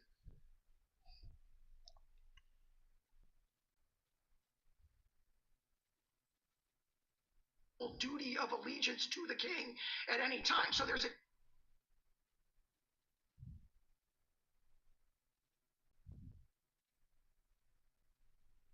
clear repudiation in the Civil Rights Act. The Civil Rights Act. Okay, so it says that according to Calvin's case, okay, according to Blackstone and Calvin's case, that if you're born within the king's dominion, you are in fact a citizen. Okay, that's what it says. You're born in the king's dominion, you are in fact a citizen. It says, and you have an indefeasible duty of allegiance. Indefeasible. It said the Civil Rights Act was what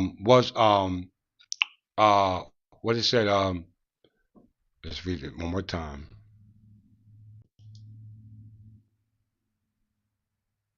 If it, did he say nuisance? No, he didn't say nuisance. Repudiation. Repudiation. The Civil Rights Act is this breakaway. It said it was a repudiation. So there's a clear repudiation in the Civil Rights Act. A clear repudiation in the Civil Rights Act in regard to what Blackstone and Calvin case said about what citizenship means in regards to allegiance. He said allegiance to the king, not allegiance to any foreign power. Let's hear it one more time. Defeasible duty of allegiance to the king at any time. In this case, they say it does not matter if you are subject to any foreign power. If you are born in the king's domains, you have this feasible duty of allegiance to the king at any time. So there's a clear repudiation in the Civil Rights Act. The Civil Rights Act is this breakwater which makes it very, very clear that they are not thinking about allegiance in the terms of like the British common law. They've adopted the Republican conception of allegiance. So it's from not subject You hear that? to any foreign power, and then the debates just a couple months later make it very clear that they're recodifying the same conception. They were dissatisfied with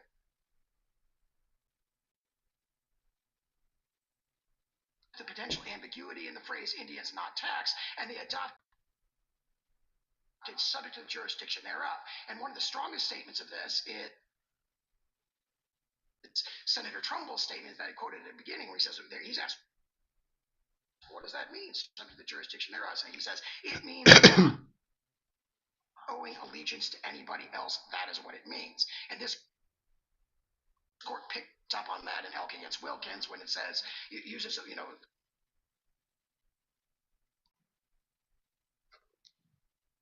completely subject to the political jurisdiction, not regulatory jurisdiction. Okay. Not maritime jurisdiction, but political jurisdiction. This is very important for us to understand, especially in regards to the issue dealing with what we call citizenship, okay? Because it said in Blackstone and Calvin's case, it says that you born in the King Dominion, then your allegiance is to what? The king. Why they're still talking about a king in 2026? Okay, if the Solicitor General can make that statement, John Roberts is a Chief Justice of the United States Supreme Court, i.e. SCOTUS. So if he in fact made that determination in regards to the origin or the intent of why the 14th Amendment was created, then that clearly shows you that we are in fact, which are the citizens of slaves, are within the dominion or subject to the jurisdiction of the king. Okay? And we're not under any foreign power now known as the United States. Because the United States is a foreign power. Its authority comes from what? The eminent domain or the taking clause to take private property for public use. This is violation of our property rights that run with the land pre-revolutionary. Okay? We must understand this. But you're not if you don't understand your capacity. Let's go here.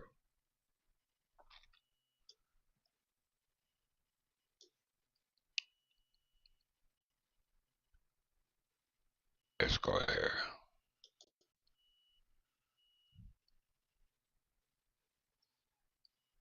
United States versus Singtok or Do. 194 U.S. 161 1904 case. It says here, must an American citizen seeking to return to his native land be compelled to bring with him two witnesses to prove the place of his birth,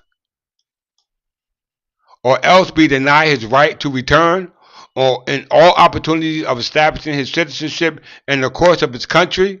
That's a question. No such rule is enforced against an American citizen of Anglo-Saxon descent if this be, as claimed, a government of laws and not of men.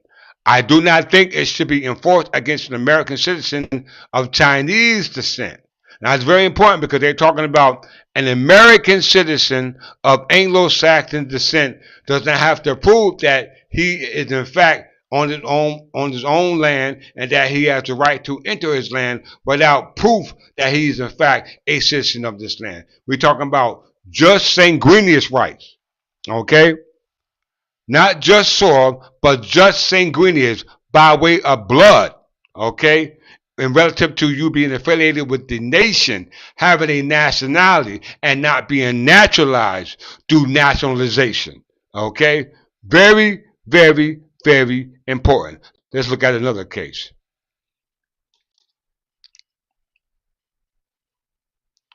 United States versus Bhagat Singh Thing, 1923 case.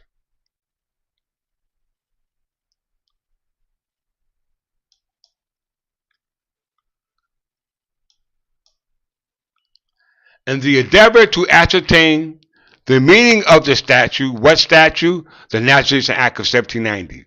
We must not fail to keep in mind that it does not employ the word Caucasian, but the words white person. And these are words of common speech and not of scientific origin. Once again, in the endeavor to ascertain the meaning of the statute, we must not fail to keep in mind that it does not employ the word Caucasian, but the words white person, and these words are common speech and not a scientific origin. So this speech is common to those who living at the particular time, i.e. in 1790, okay? The word Caucasian not only was not employed in the law, but it was probably wholly unfamiliar to the original framers of the statute in 1790 when we employed it. We do so as an aid to the ascertainment of the legislative intent and not as an invariable substitute for the statutory words. Indeed, as used in the science of ethnology, the connotation of the word is by no means clear, and the use of it in the scientific sense as an equivalent for the words of the statute, other considerations aside, which simply means the substitution of one perplexity for the other. But in this country, during the last half century especially, the words by common usage have acquired a popular meaning, not clearly defined to be sure, but sufficiently, pardon so.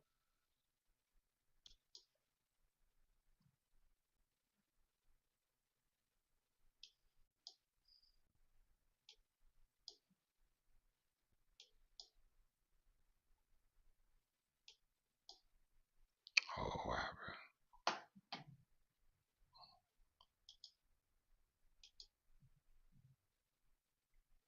Bear with me.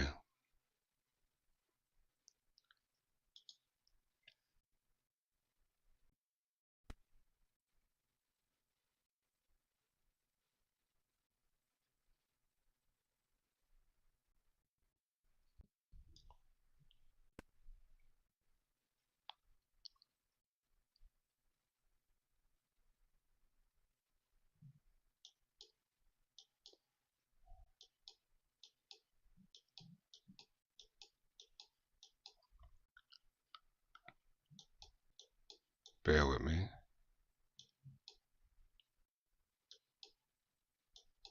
Okay, here we go.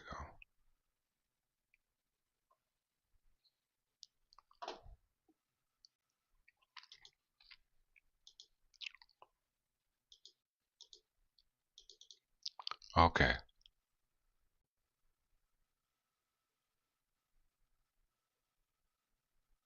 So it says, keep in mind that it does not employ the word Caucasian, but the words white person, and these are words of common speech and not of scientific origin. The word Caucasian not only was not employed in the law, but was probably wholly unfamiliar to the original framers of the statute in 1790. When we employed it, we do so as an aid to the ascertainment of the legislative intent, and not as an invariable substitute for the statutory words. Indeed, as used in science of ethnology, the connotation of the word is by no means clear, and the use of it in the scientific sense as an equivalent for the words of the statute, other considerations aside, which simply means the substitution of one perplexity for another. But in this country, during the last half century, especially the word by common usage has acquired a popular meaning, not clearly defined to be sure, but sufficiently so to enable us to say that it's popular, as distinguished from its scientific application. It is a perceivably narrower scope. It is in a popular sense of the word, therefore, that we employ it as an aid to the construction of the statute, for it would be obviously illogical to convert words of common speech use in a statute into words of scientific terminology when neither the latter nor the science of whose purposes they were coined was within the contemplation of the framers of the statute or of the people from whom it was framed, meaning they didn't have the knowledge of scientific knowledge. The words of the statute are to be interpreted in accordance with the understanding of the common man from whose vocabulary they were taken. All right? They imply, as we have said, a racial test, but the term race is one which, for the practical purpose of the statute, must be applied to a group of living persons now possessing in common the prerequisite characteristics, not to the group of persons who are supposed to be a really who are supposed to be or really are descendants from some remote common ancestor, but who whether they both resemble him to a greater or less extent, have at any rate ceased altogether to resemble one another. It may be true that the blood Scandinavian and the brown Hindu have a common ancestor in the dim reaches of antiquity, but the average man knows perfectly well that there are unmistakably and profound differences between them today, and it is not impossible if that common ancestor can be materialized in the flesh. We should discover that he was himself sufficiently differentiated from both of his descendants to preclude his racial classification with either. The question for the determination is not therefore whether by speculative processes of ethnological reasoning we may present a probability to the scientific mind that they have the same origin, but whether we can satisfy the common understanding that they are now the same or sufficiently the same to justify the interpreters of the statute written in the words of the common speech for common understanding by unscientific men, and classifying them together in the statutory category as white persons. In 1790, the Adamite theory of creation, you hear that? In 1790, the Adamite theory of creation, which gave common ancestors to all mankind, was generally accepted, and it is not at all probable that it was intended by the legislator of that day to submit the question of the application of the words white person to the mere test of indefinitely remote common ancestors without regard to the extent of the subsequent divergences of various branches from such common ancestry or from one another. Okay? If we don't want to believe that, we can go here. Another case in closing.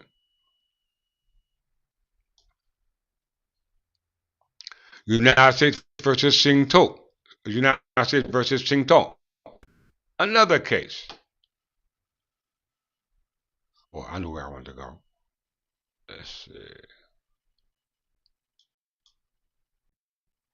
Let's go back to Bhagat Singh thing. Let's go here.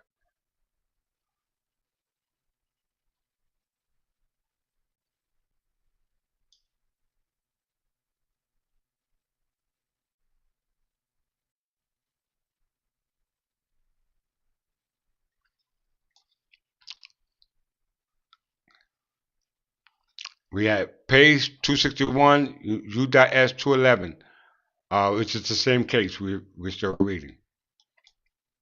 It says, our own history has witnessed the adoption of the English tongue by millions of Negroes, whose descendants can never be classified racially with the descendants of white persons, notwithstanding both them speak their common root language. Why? Because of the classification of white persons in the meaning of the statutory enactment of the United States Act of 1790.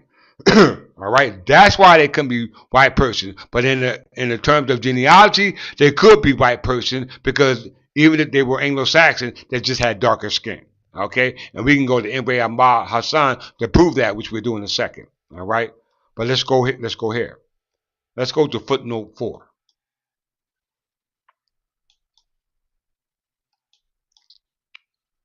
Right here.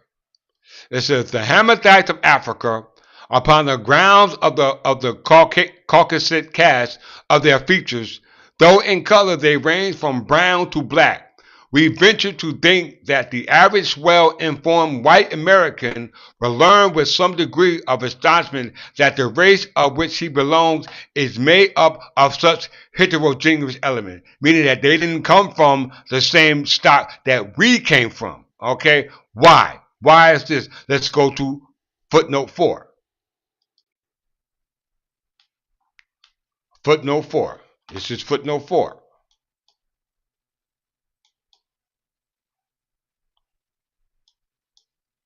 It says again, because this is where, let's go back here. We hit footnote 4, and this is where it took us, right here. Hence, it seems to require a strong mental effort to sweep into a single category, however elastic, so many different peoples of European, North African, West Asiatic, Iranians, and others, all the way to the Indo-Gangetic plains and uplands, whose complexion presents every shade of color except yellow, from white to the deepest brown or even black. But they are grouped together in a single division because their essential properties are one. Their substantial uniformity speaks to the eyes that see below the surface. We recognize a common racial stamp in the facial expression,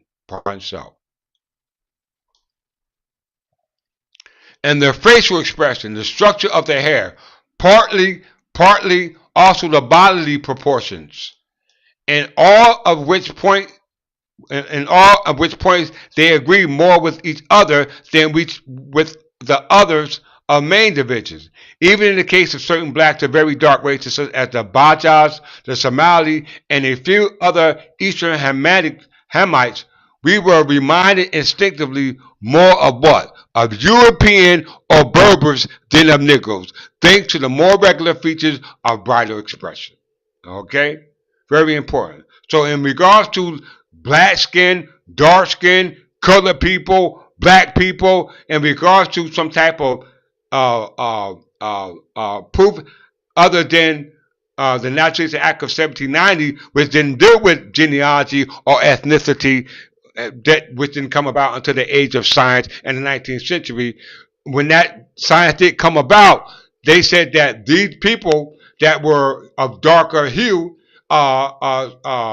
distinctly going back into the Eastern Hamites, were reminded of Europeans or Berbers versus the term that we are now using, the term Negroes. Okay, very important to understand that. All right, because they said black or very dark races. Okay, and we're now looking at these black or very dark races based upon the aberration of a what we call a color of skin.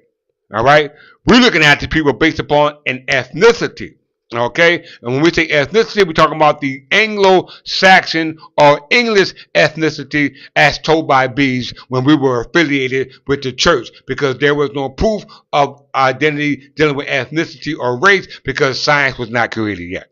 Okay, so in closing, we go to Imre Mahassan and qualify it.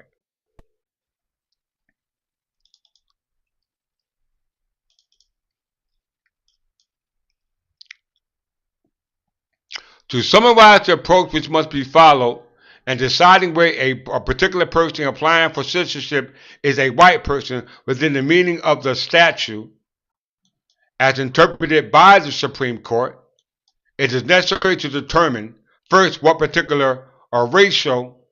One second.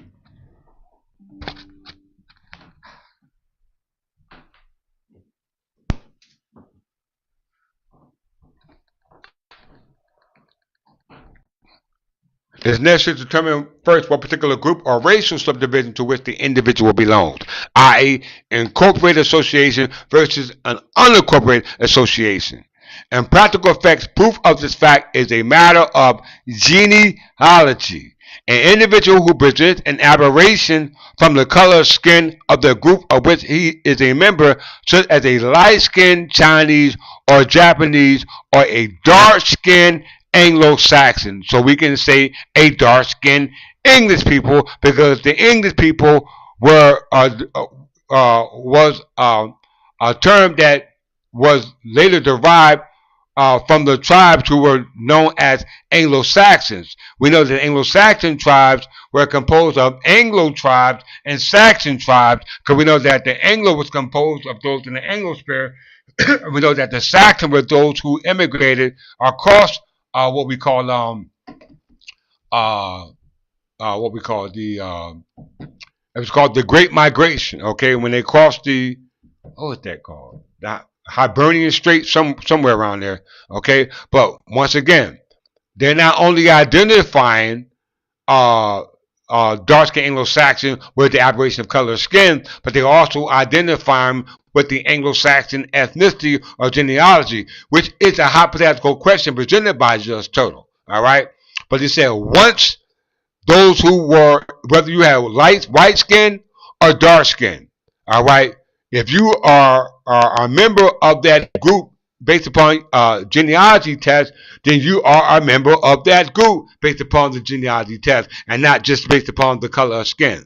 But he goes so far as to say that the color of skin of the Anglo-Saxons are dark skinned, and we see the meaning of those who are trying to be citizens that have nothing to do with the genealogy, but has to do with the aberration of color of skin, as defined by the Naturalization Act of 1790, had to do with what they meant by it as a note and then the actual act of the Naturalization Act as passed by Congress. Okay? Very important to understand that. So with that, I think I'll come here.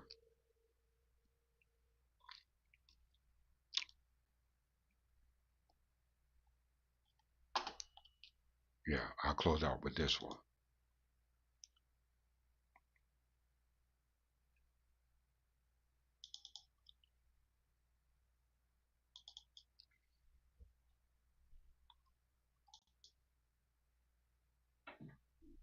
Hold that thought.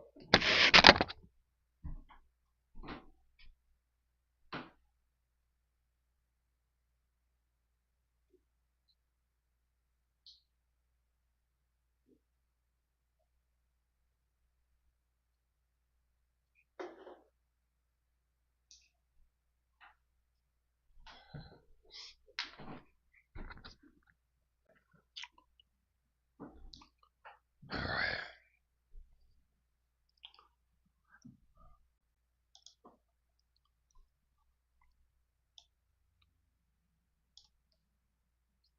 So it says,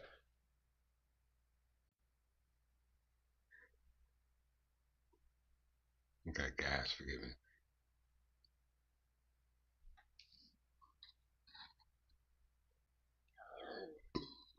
The paradox of Anglo-Saxon identity lies in its artificial creation as a unified dramatic label for a diverse, large indigenous population that never called itself by that name. Did you hear me? Though portrayed as an ancestral dramatic type, it was actually a mutable local identity that merged dramatic customs with Celtic Britons and was only formalized as a cohesive political concept by Alfred the Great, i.e., the kings of the English. Okay? Key facts of the paradoxical identity include the misnomer.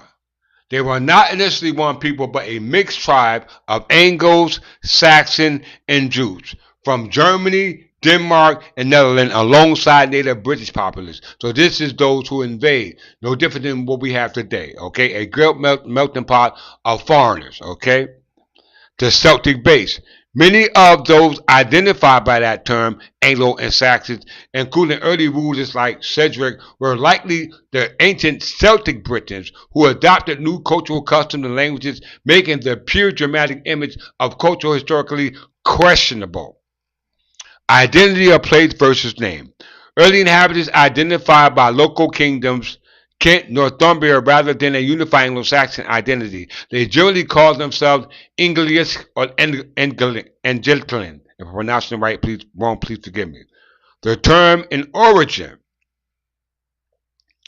Anglo-Saxon was largely formalized later by King Alfred to unify groups against Danish invasion. We're talking about the Danish kings. King Canute, Harold Godwinson, How Bluetooth. These were other invaders who invaded England, serving as a political tool and later evolved into a 19th century ideological myth of racial purity as discussed in the Smithsonian magazine, which I didn't pull that up. Differentiation. Irish Welsh speakers historically referred to them as Saxons, not Anglo, but Saxons, emphasizing their perception as invaders rather than the English identity they cultivated. Did you hear that? They cultivated. Essentially, the Anglo-Saxon identity was a voluntary and adopted culture, not an innate racial one. We know that because we know Walter Plecker called himself or claimed that he was a member of what? The Anglo-Saxon Club of America. Okay, but he was not an Anglo-Saxon based upon genealogy because we know that if you do it based upon genealogy, then we can go right back to the Supreme Court and said that European was a term that superseded white person because all white persons were classified as those which were from Europe, and we know that it said the Anglo-Saxons were from Europe, and if that is in fact the case, then the Anglo-Saxons are the English people, and we know that based upon Ibrahim Hassan, the Anglo-Saxon as English people had darker skin. Okay. Essentially, the Anglo-Saxon identity was a voluntary and adopted culture, not an innate racial one. The historical paradox of Anglo-Saxon identity lies in how a term rarely used by the people it described became a powerful, often inaccurate tool for modern racial and political ideologies. This came with the white shift in the 18th and 19th century. In the 1800s, Anglo-Saxons were repurposed by scholars to support scientific racism. You hear that? Scientific not only came about, but racism as well. Racial hierarchy was used to denote a master race of white Germanic descended people. This is what we call the 1790 Adamite theory. Okay, all right, pre-Adamite story when they claimed that the so-called dark-skinned or black people were the barbarians or those who were the ones who were not civilized until Adam came about, which claimed to be the white people, which was a complete lie because you didn't have the science to prove it. Okay?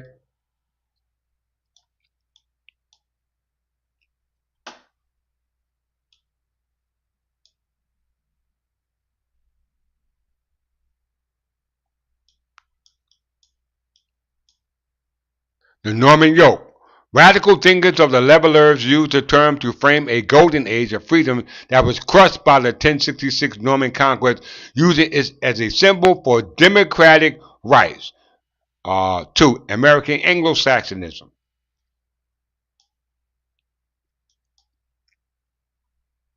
The term took on a specific intensity in the United States. Founding myth. Figures like Thomas Jefferson sought to root American law and imagine Anglo-Saxon traditions to distinguish them from the British monarchy. So they cultivated the English history, but didn't call themselves English. They call themselves Anglo-Saxon because they know that the Saxons cultivated the English known as the Anglo people, okay, i.e. angels. So this hidden history or covered history or what we call suppressed history brought forth what they call their manifest destiny. In the late 19th century, it justified westward expansion with proponents arguing that the Anglo-Saxon race was destined to dispossess many weaker ones and molded mankind. Okay, this means that comes into what we call the eminent domain power of the state. Okay, very important.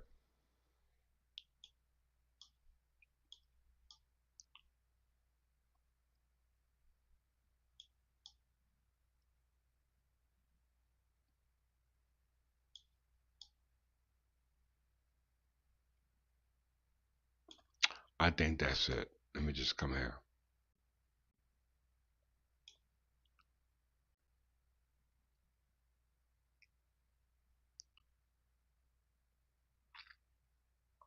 Okay, now we know, in closing, let's watch the video again. Let's watch the video one more time to see what they don't see.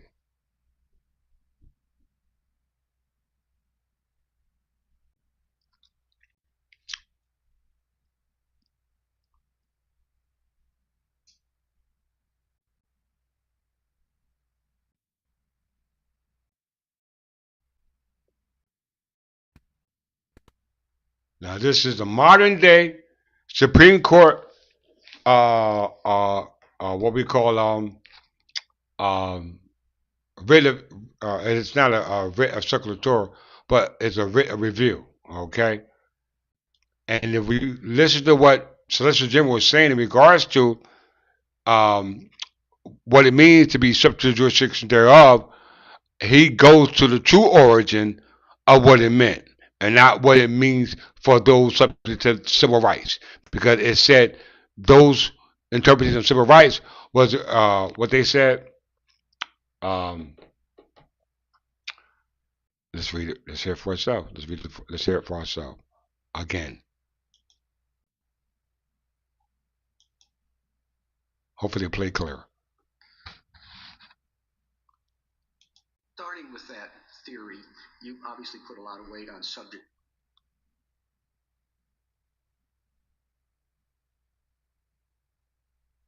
to the jurisdiction thereof. But the examples you give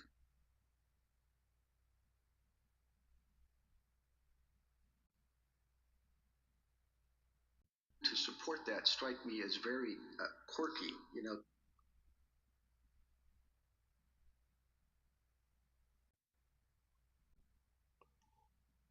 children of ambassadors, children of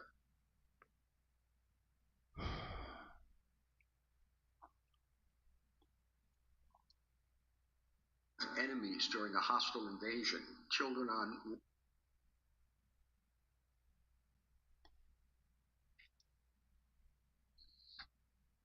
warships, and then you expand it to the whole class of illegal aliens are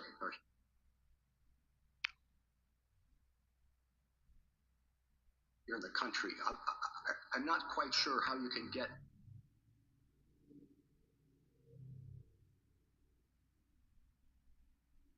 to that big group from such tiny and sort of idiosyncratic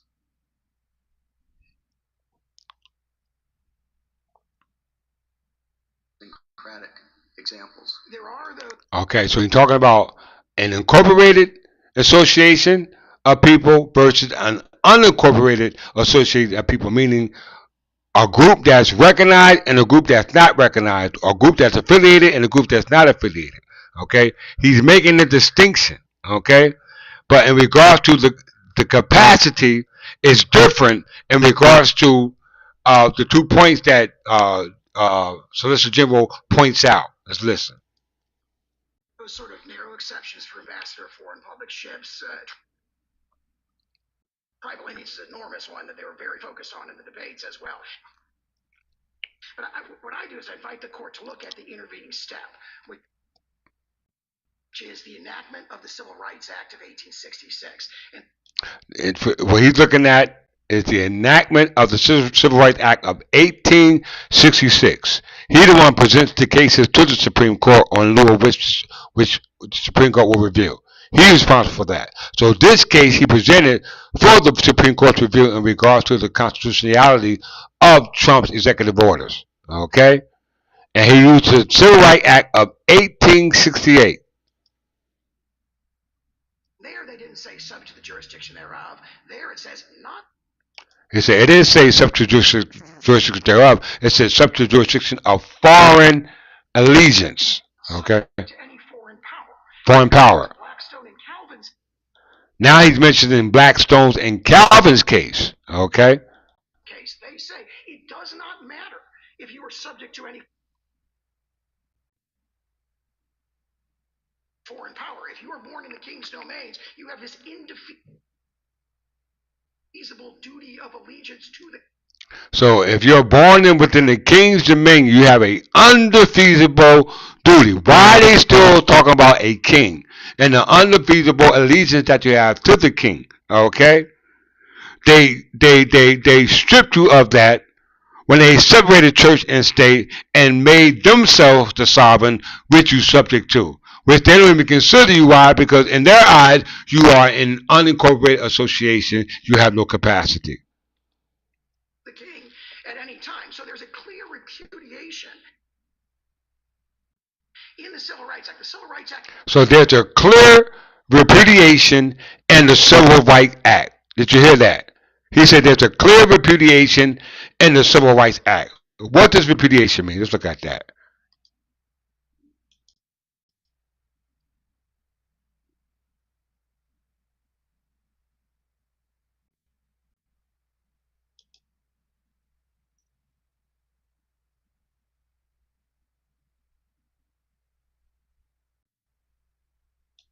Repudiation.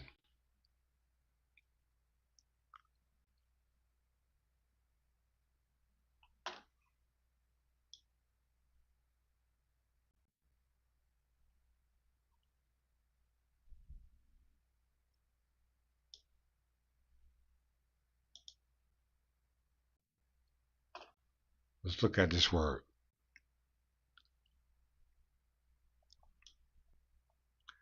The act of repudiating, the state of being repudiated, the refusal of public authority to acknowledge or pay a debt.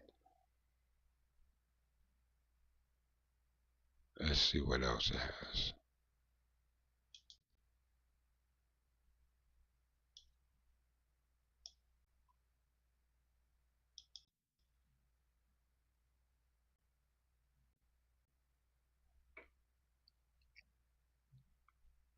Repudiation, the act of refusing to accept something or someone as true, good, or reasonable.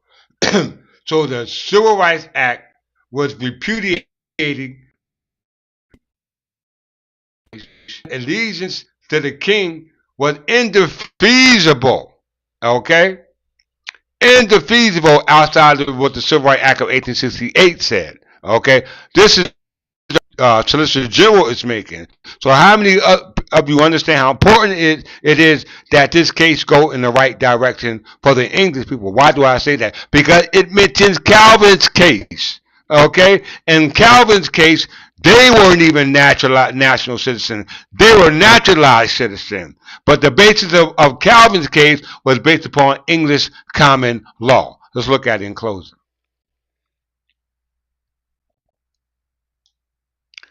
This law that governs us is called de notis ultima, children born abroad.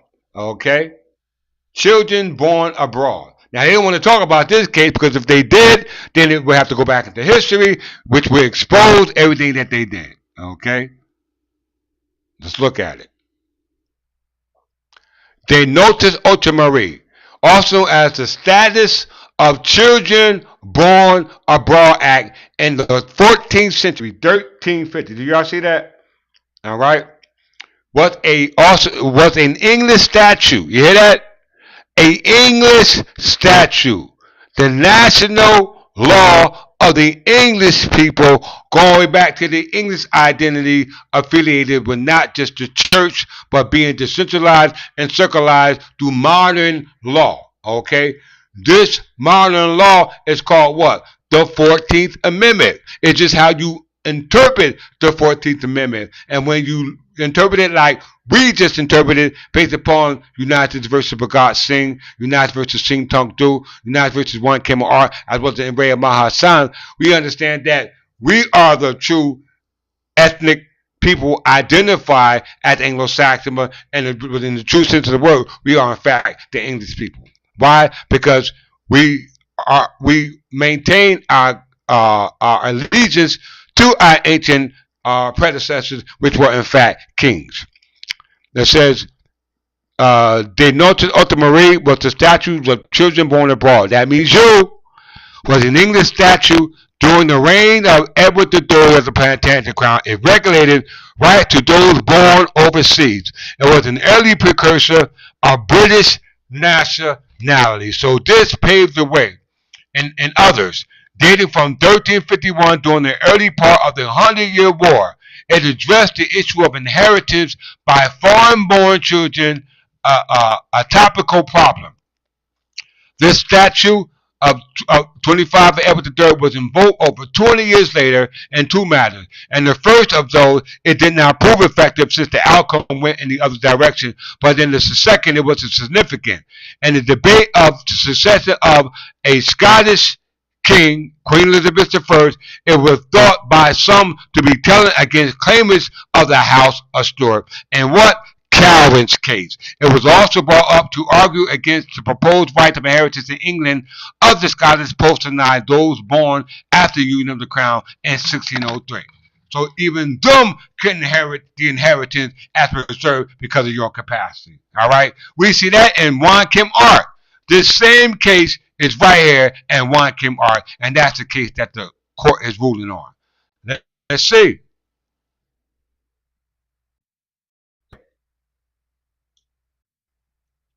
Before I close out.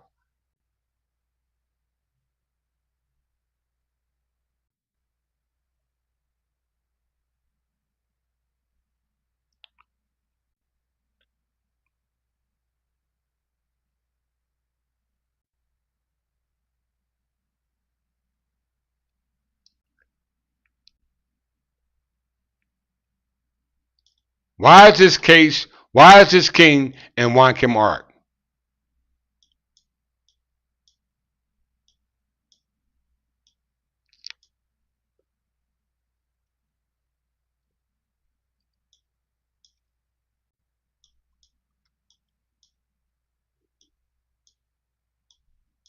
You see that Dred Scott case right there? It's in here. But we don't need that case. All we need is this case right here. Juan Kim Art. The origin.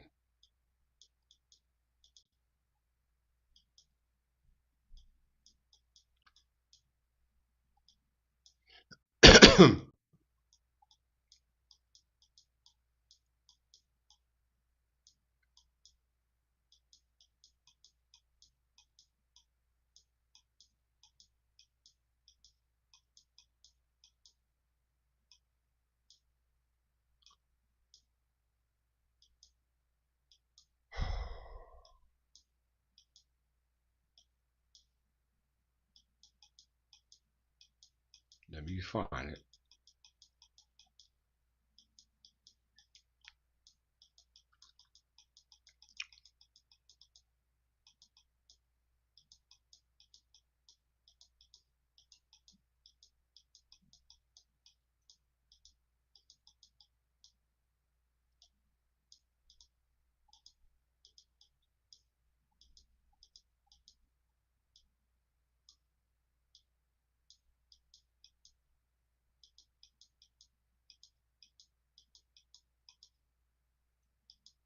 Here we go. Okay. Right here. United States versus Juan Kim Art. You think Chief Justice Solicitor General, you think Solicitor General going to bring this up? No, he's not. We have to bring it up. It says both in England and in the United States, indeed, statutes have been passed at various times enacting that certain issues born abroad of English subjects or of American citizens. Now we just read that American citizens are in fact Anglo-Saxons and they don't have to prove their citizenship. Now we see that statutes in England and the United States have been passed in regards to English subjects or American citizens, and the argument before the Supreme Court is subject to the jurisdiction thereof are citizens in the territory which they reside. Okay, so that's the argument for the Supreme Court. We look to this for the conclusion of the declaratory judgment in our favor in regards to what this case says in regards to our birthright. Both in England or in the United States, indeed, statutes, not a Bible, not a belief, not some customs, but a statutes have been passed at various times enacted that certain issues born abroad of English subjects or American citizens respectively should inherit to some extent the rights of their parents. But these statutes apply only to cases coming within their purport. If you don't raise it, it's waived. Okay? Very important. And they have never been considered in either country as affecting the citizenship of persons born within the Dominion. Let's get it. The earliest statute was passed in the reign of what? Edward III in the Rolls of Parliament in 1343. Okay? 1343. It stated that before these times there had been great doubt and difficulty among the lords of this realm, in the commons as well men of the law as others, whether children who are born in part beyond the sea ought to bear inheritance after the death of their ancestors in England, because no certain law has been therefore ordained, meaning it has not been passed. We thank the 14th Amendment for that. And by the king, lords, and common, it was unanimously agreed that there were no manner of doubt that the children of our Lord the King, whether they were born on this side of the sea or beyond the sea, should bear the inheritance of their ancestors. In regard to other children, it was agreed in this parliament that they also should inherit whatever they might be born in the service of the king, allegiance. But because Parliament was about to depart and the business demanded great advisement and good deliberation how it should be best and most surely done, the making of the statute was put off to the next Parliament, by reason apparently of the prevalence of the plague in England. This is called the Black Plague. No act upon the subject was passed until the 5th of Edward III in 1350, when Parliament passed an act entitled A Statute for Those Who Are Born in Parts of Beyond the Sea, by which, after deciding that some people be in doubt if the children be born in parts beyond the sea out of the legions of England, should be able to demand any inheritance within the same legions or not, whereof a petition was put forth in Parliament, that the law of the Crown of England is and always has been such that the children of the King of England, and whichever part they be born in England or elsewhere, be able and ought to bear the inheritance after the death of their ancestors. Okay? Did y'all hear that? Did y'all hear that? I don't think y'all heard that. I don't think you heard that. This is what you just read. Where was that at?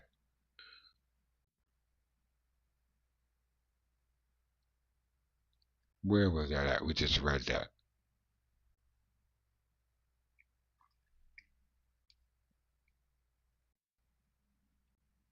Right here. What you read right here is right there in 1 Kimmel Art. What you read right there is right here in 1 Kimmel Art.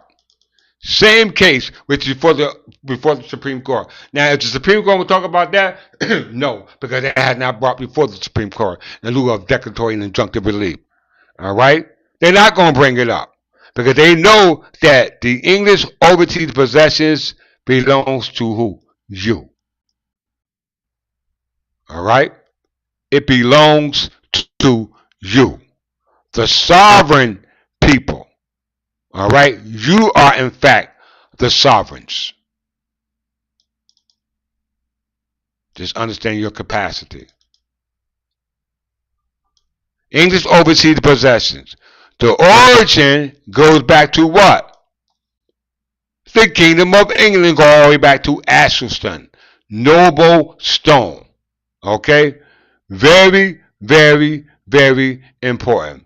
Their job, as well as your job, as well as my job, is to protect the English throne, which is the protector of what? Crown land. Throne is not a chair. It's an office. It is a corporate office called a corporation. So, let's see. Crown land. Crown land, also known as royal domain, is a territorial area belonging to the monarch, who personifies, you hear that? Who personifies, who incarnates, who incorporates. You hear that? It's the same thing, the crown. It is equivalent to a entail estate and passes with the monarchy, being inseparable from it. Here it is right here in the statute.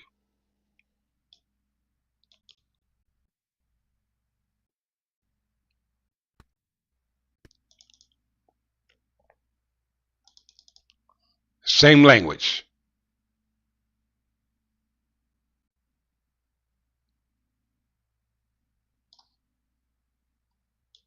Title of property.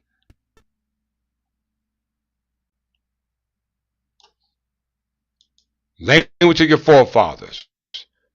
Interest and profit. You must have the capacity.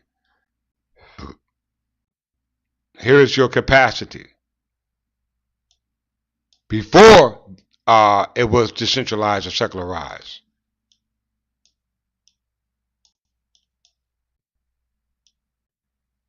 Right here, never went anywhere. Right here, fealty has been abolished. This is from William the Conqueror to George Carteret and John Berkeley from 1066 to March 12, 1664. The feudal era ended and it brought in free and common soakage, which is what we call a allodial possession. That's right here. As it had always been the grant. Who gave us it?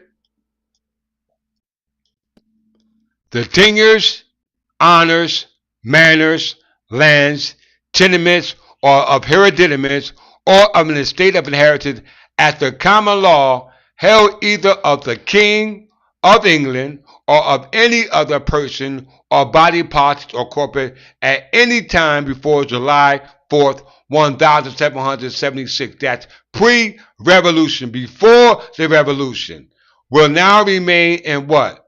Free in common soakage. Free in common soakage is called fee simple absolute. But guess what? They took it from us. How did they do it? Right here in their Constitution. In their Constitution. I'm showing you right here. We are the only ones that can stop them. Right here.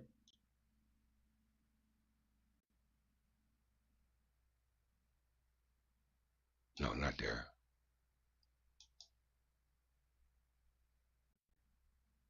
Article 4, what is it? Article 4, Section 6, Paragraph 3.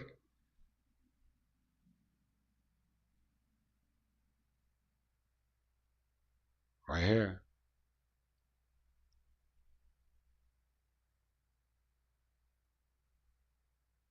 Section 6. Right here. Paragraph right here. This is the eminent domain power, or what we call their sovereign power. They do not have it because you are in fact the sovereign. It's right here in the Constitution. It's in your Constitution. Right now I'm reading New Jersey's Constitution, and this is 1947. The legislature may enact general laws under which municipalities other than counties may adopt zoning ordinances limiting and restricting the specific district and regulating therein buildings and structures according to their construction and the nature and extent of their use. This is called easement. The right to use, which is an encumbrance, and the nature and extent of the uses of land and the exercise of such authority should be deemed to be within the what? Police powers of the state. That's the Fifth Amendment exercised on the state level under Title 20 of the revised statute. Such laws to be subject to repeal or alteration by the legislator. 3. Any agency or political subdivision of the state or any agency of a political subdivision thereof which may be empowered to take or otherwise acquire private property for public highway, parkways, airport, places of improvement or use may be authorized by law to take or otherwise acquire a fee simple, absolute, and any lesser interest, and may be authorized by law to take or otherwise acquire a fee simple, absolute, and easement upon or the benefit of restrictions upon abutting property to preserve and protect the public highways, parkways, airport, place improvement, or use, but such takings should not be without just compensation. This came by way of the legislative branch through Article 4, Section 6, Paragraph 3. But that was not created until Article 3. You need the distribution of powers of government to create the executive, Article 4, judiciary, Article 5, executive, Article 5, and judiciary, Article 6. All right? But how did they get the eminent domain power under Article 6, Paragraph 4, which you just read? The legislator gave it to them. Okay? But who told the legislator that they had the power to give it to them or convey it to them? Because they are, in fact, an entity. Acting outside of your scope of authority is considered ultra-virus. Okay, let's look at it. Privileges and immunities of the citizens. Article 1. This was promised from generations to come. We, the people of the state of New Jersey, grateful to Almighty God for the civil and religious liberty. It's a package deal, y'all. Not separated, package deal, which He has so long permitted us to enjoy, looking to Him for a blessing upon our endeavors. He's not a natural person, He's an entity.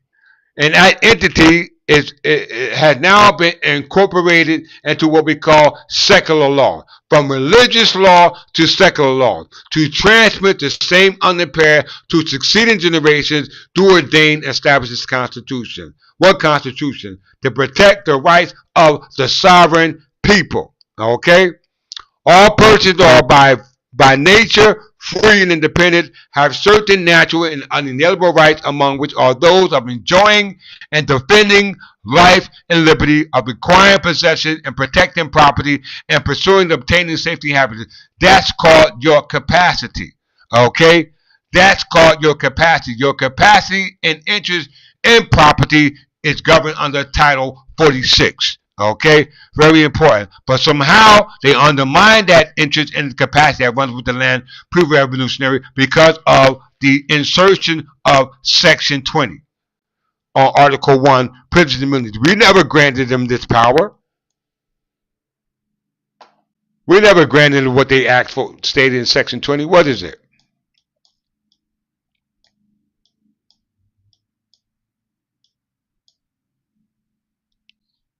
(1920) Persons in private employment shall have the right to organize, not that one. 20.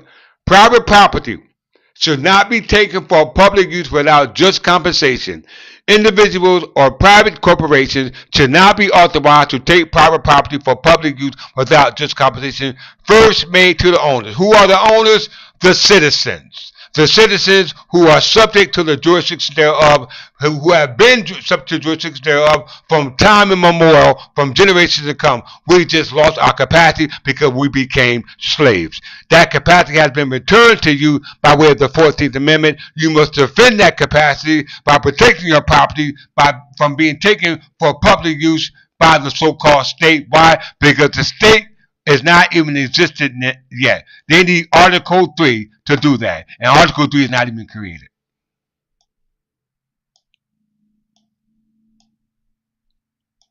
They need to elect themselves to be in the position, i.e. office, to exercise that such a capacity, which they call authority, which we don't see it, so that means that it is what? Ultra-virus.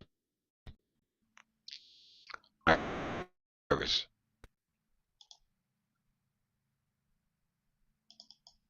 that's what before the Supreme Court is Trump action or the executive department actions ultra-virus. Ultra-virus is a Latin phrase used in law to describe an act that requires legal authority but is done without it. And its opposite, an act done under proper authority, is intra-virus. Okay? So in order to discover something is ultra-virus versus intra-virus, there must be a declaratory relief. What is declaratory?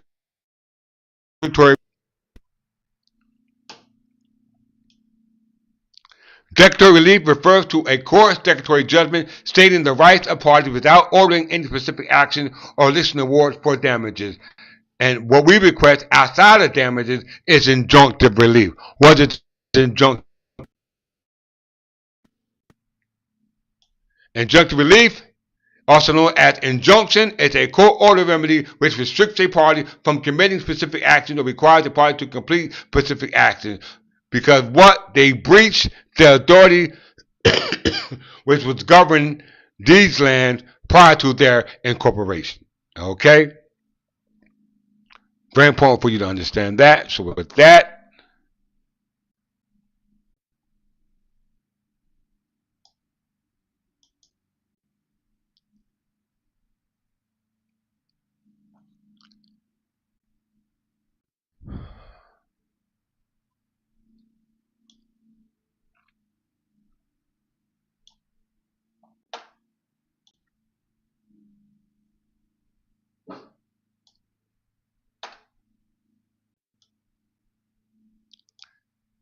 so in the past, our ancestors were protected by God's divine grace, which created us as juridical personality, and juridical personality is a personality that was created by law. Okay, and that vessel in which that jurisdictional personality was created was called a statutory entity.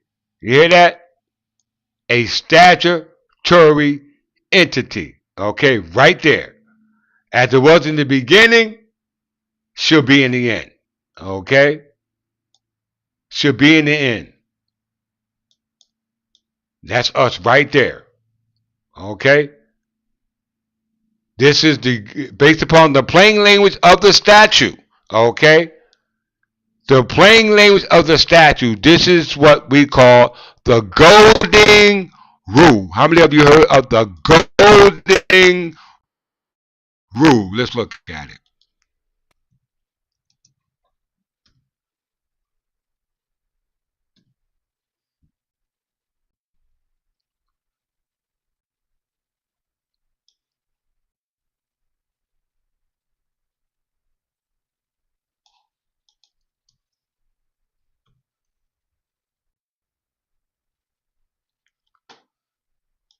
If I can find it.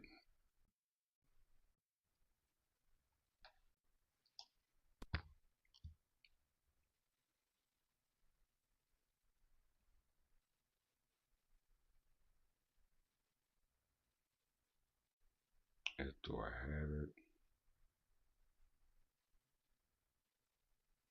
I might not. I didn't save it. 1 second.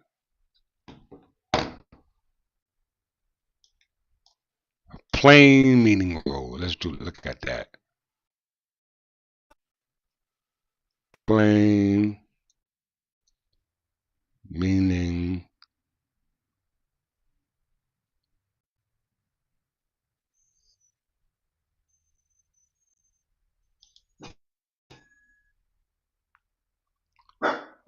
let's look at it, y'all. In closing,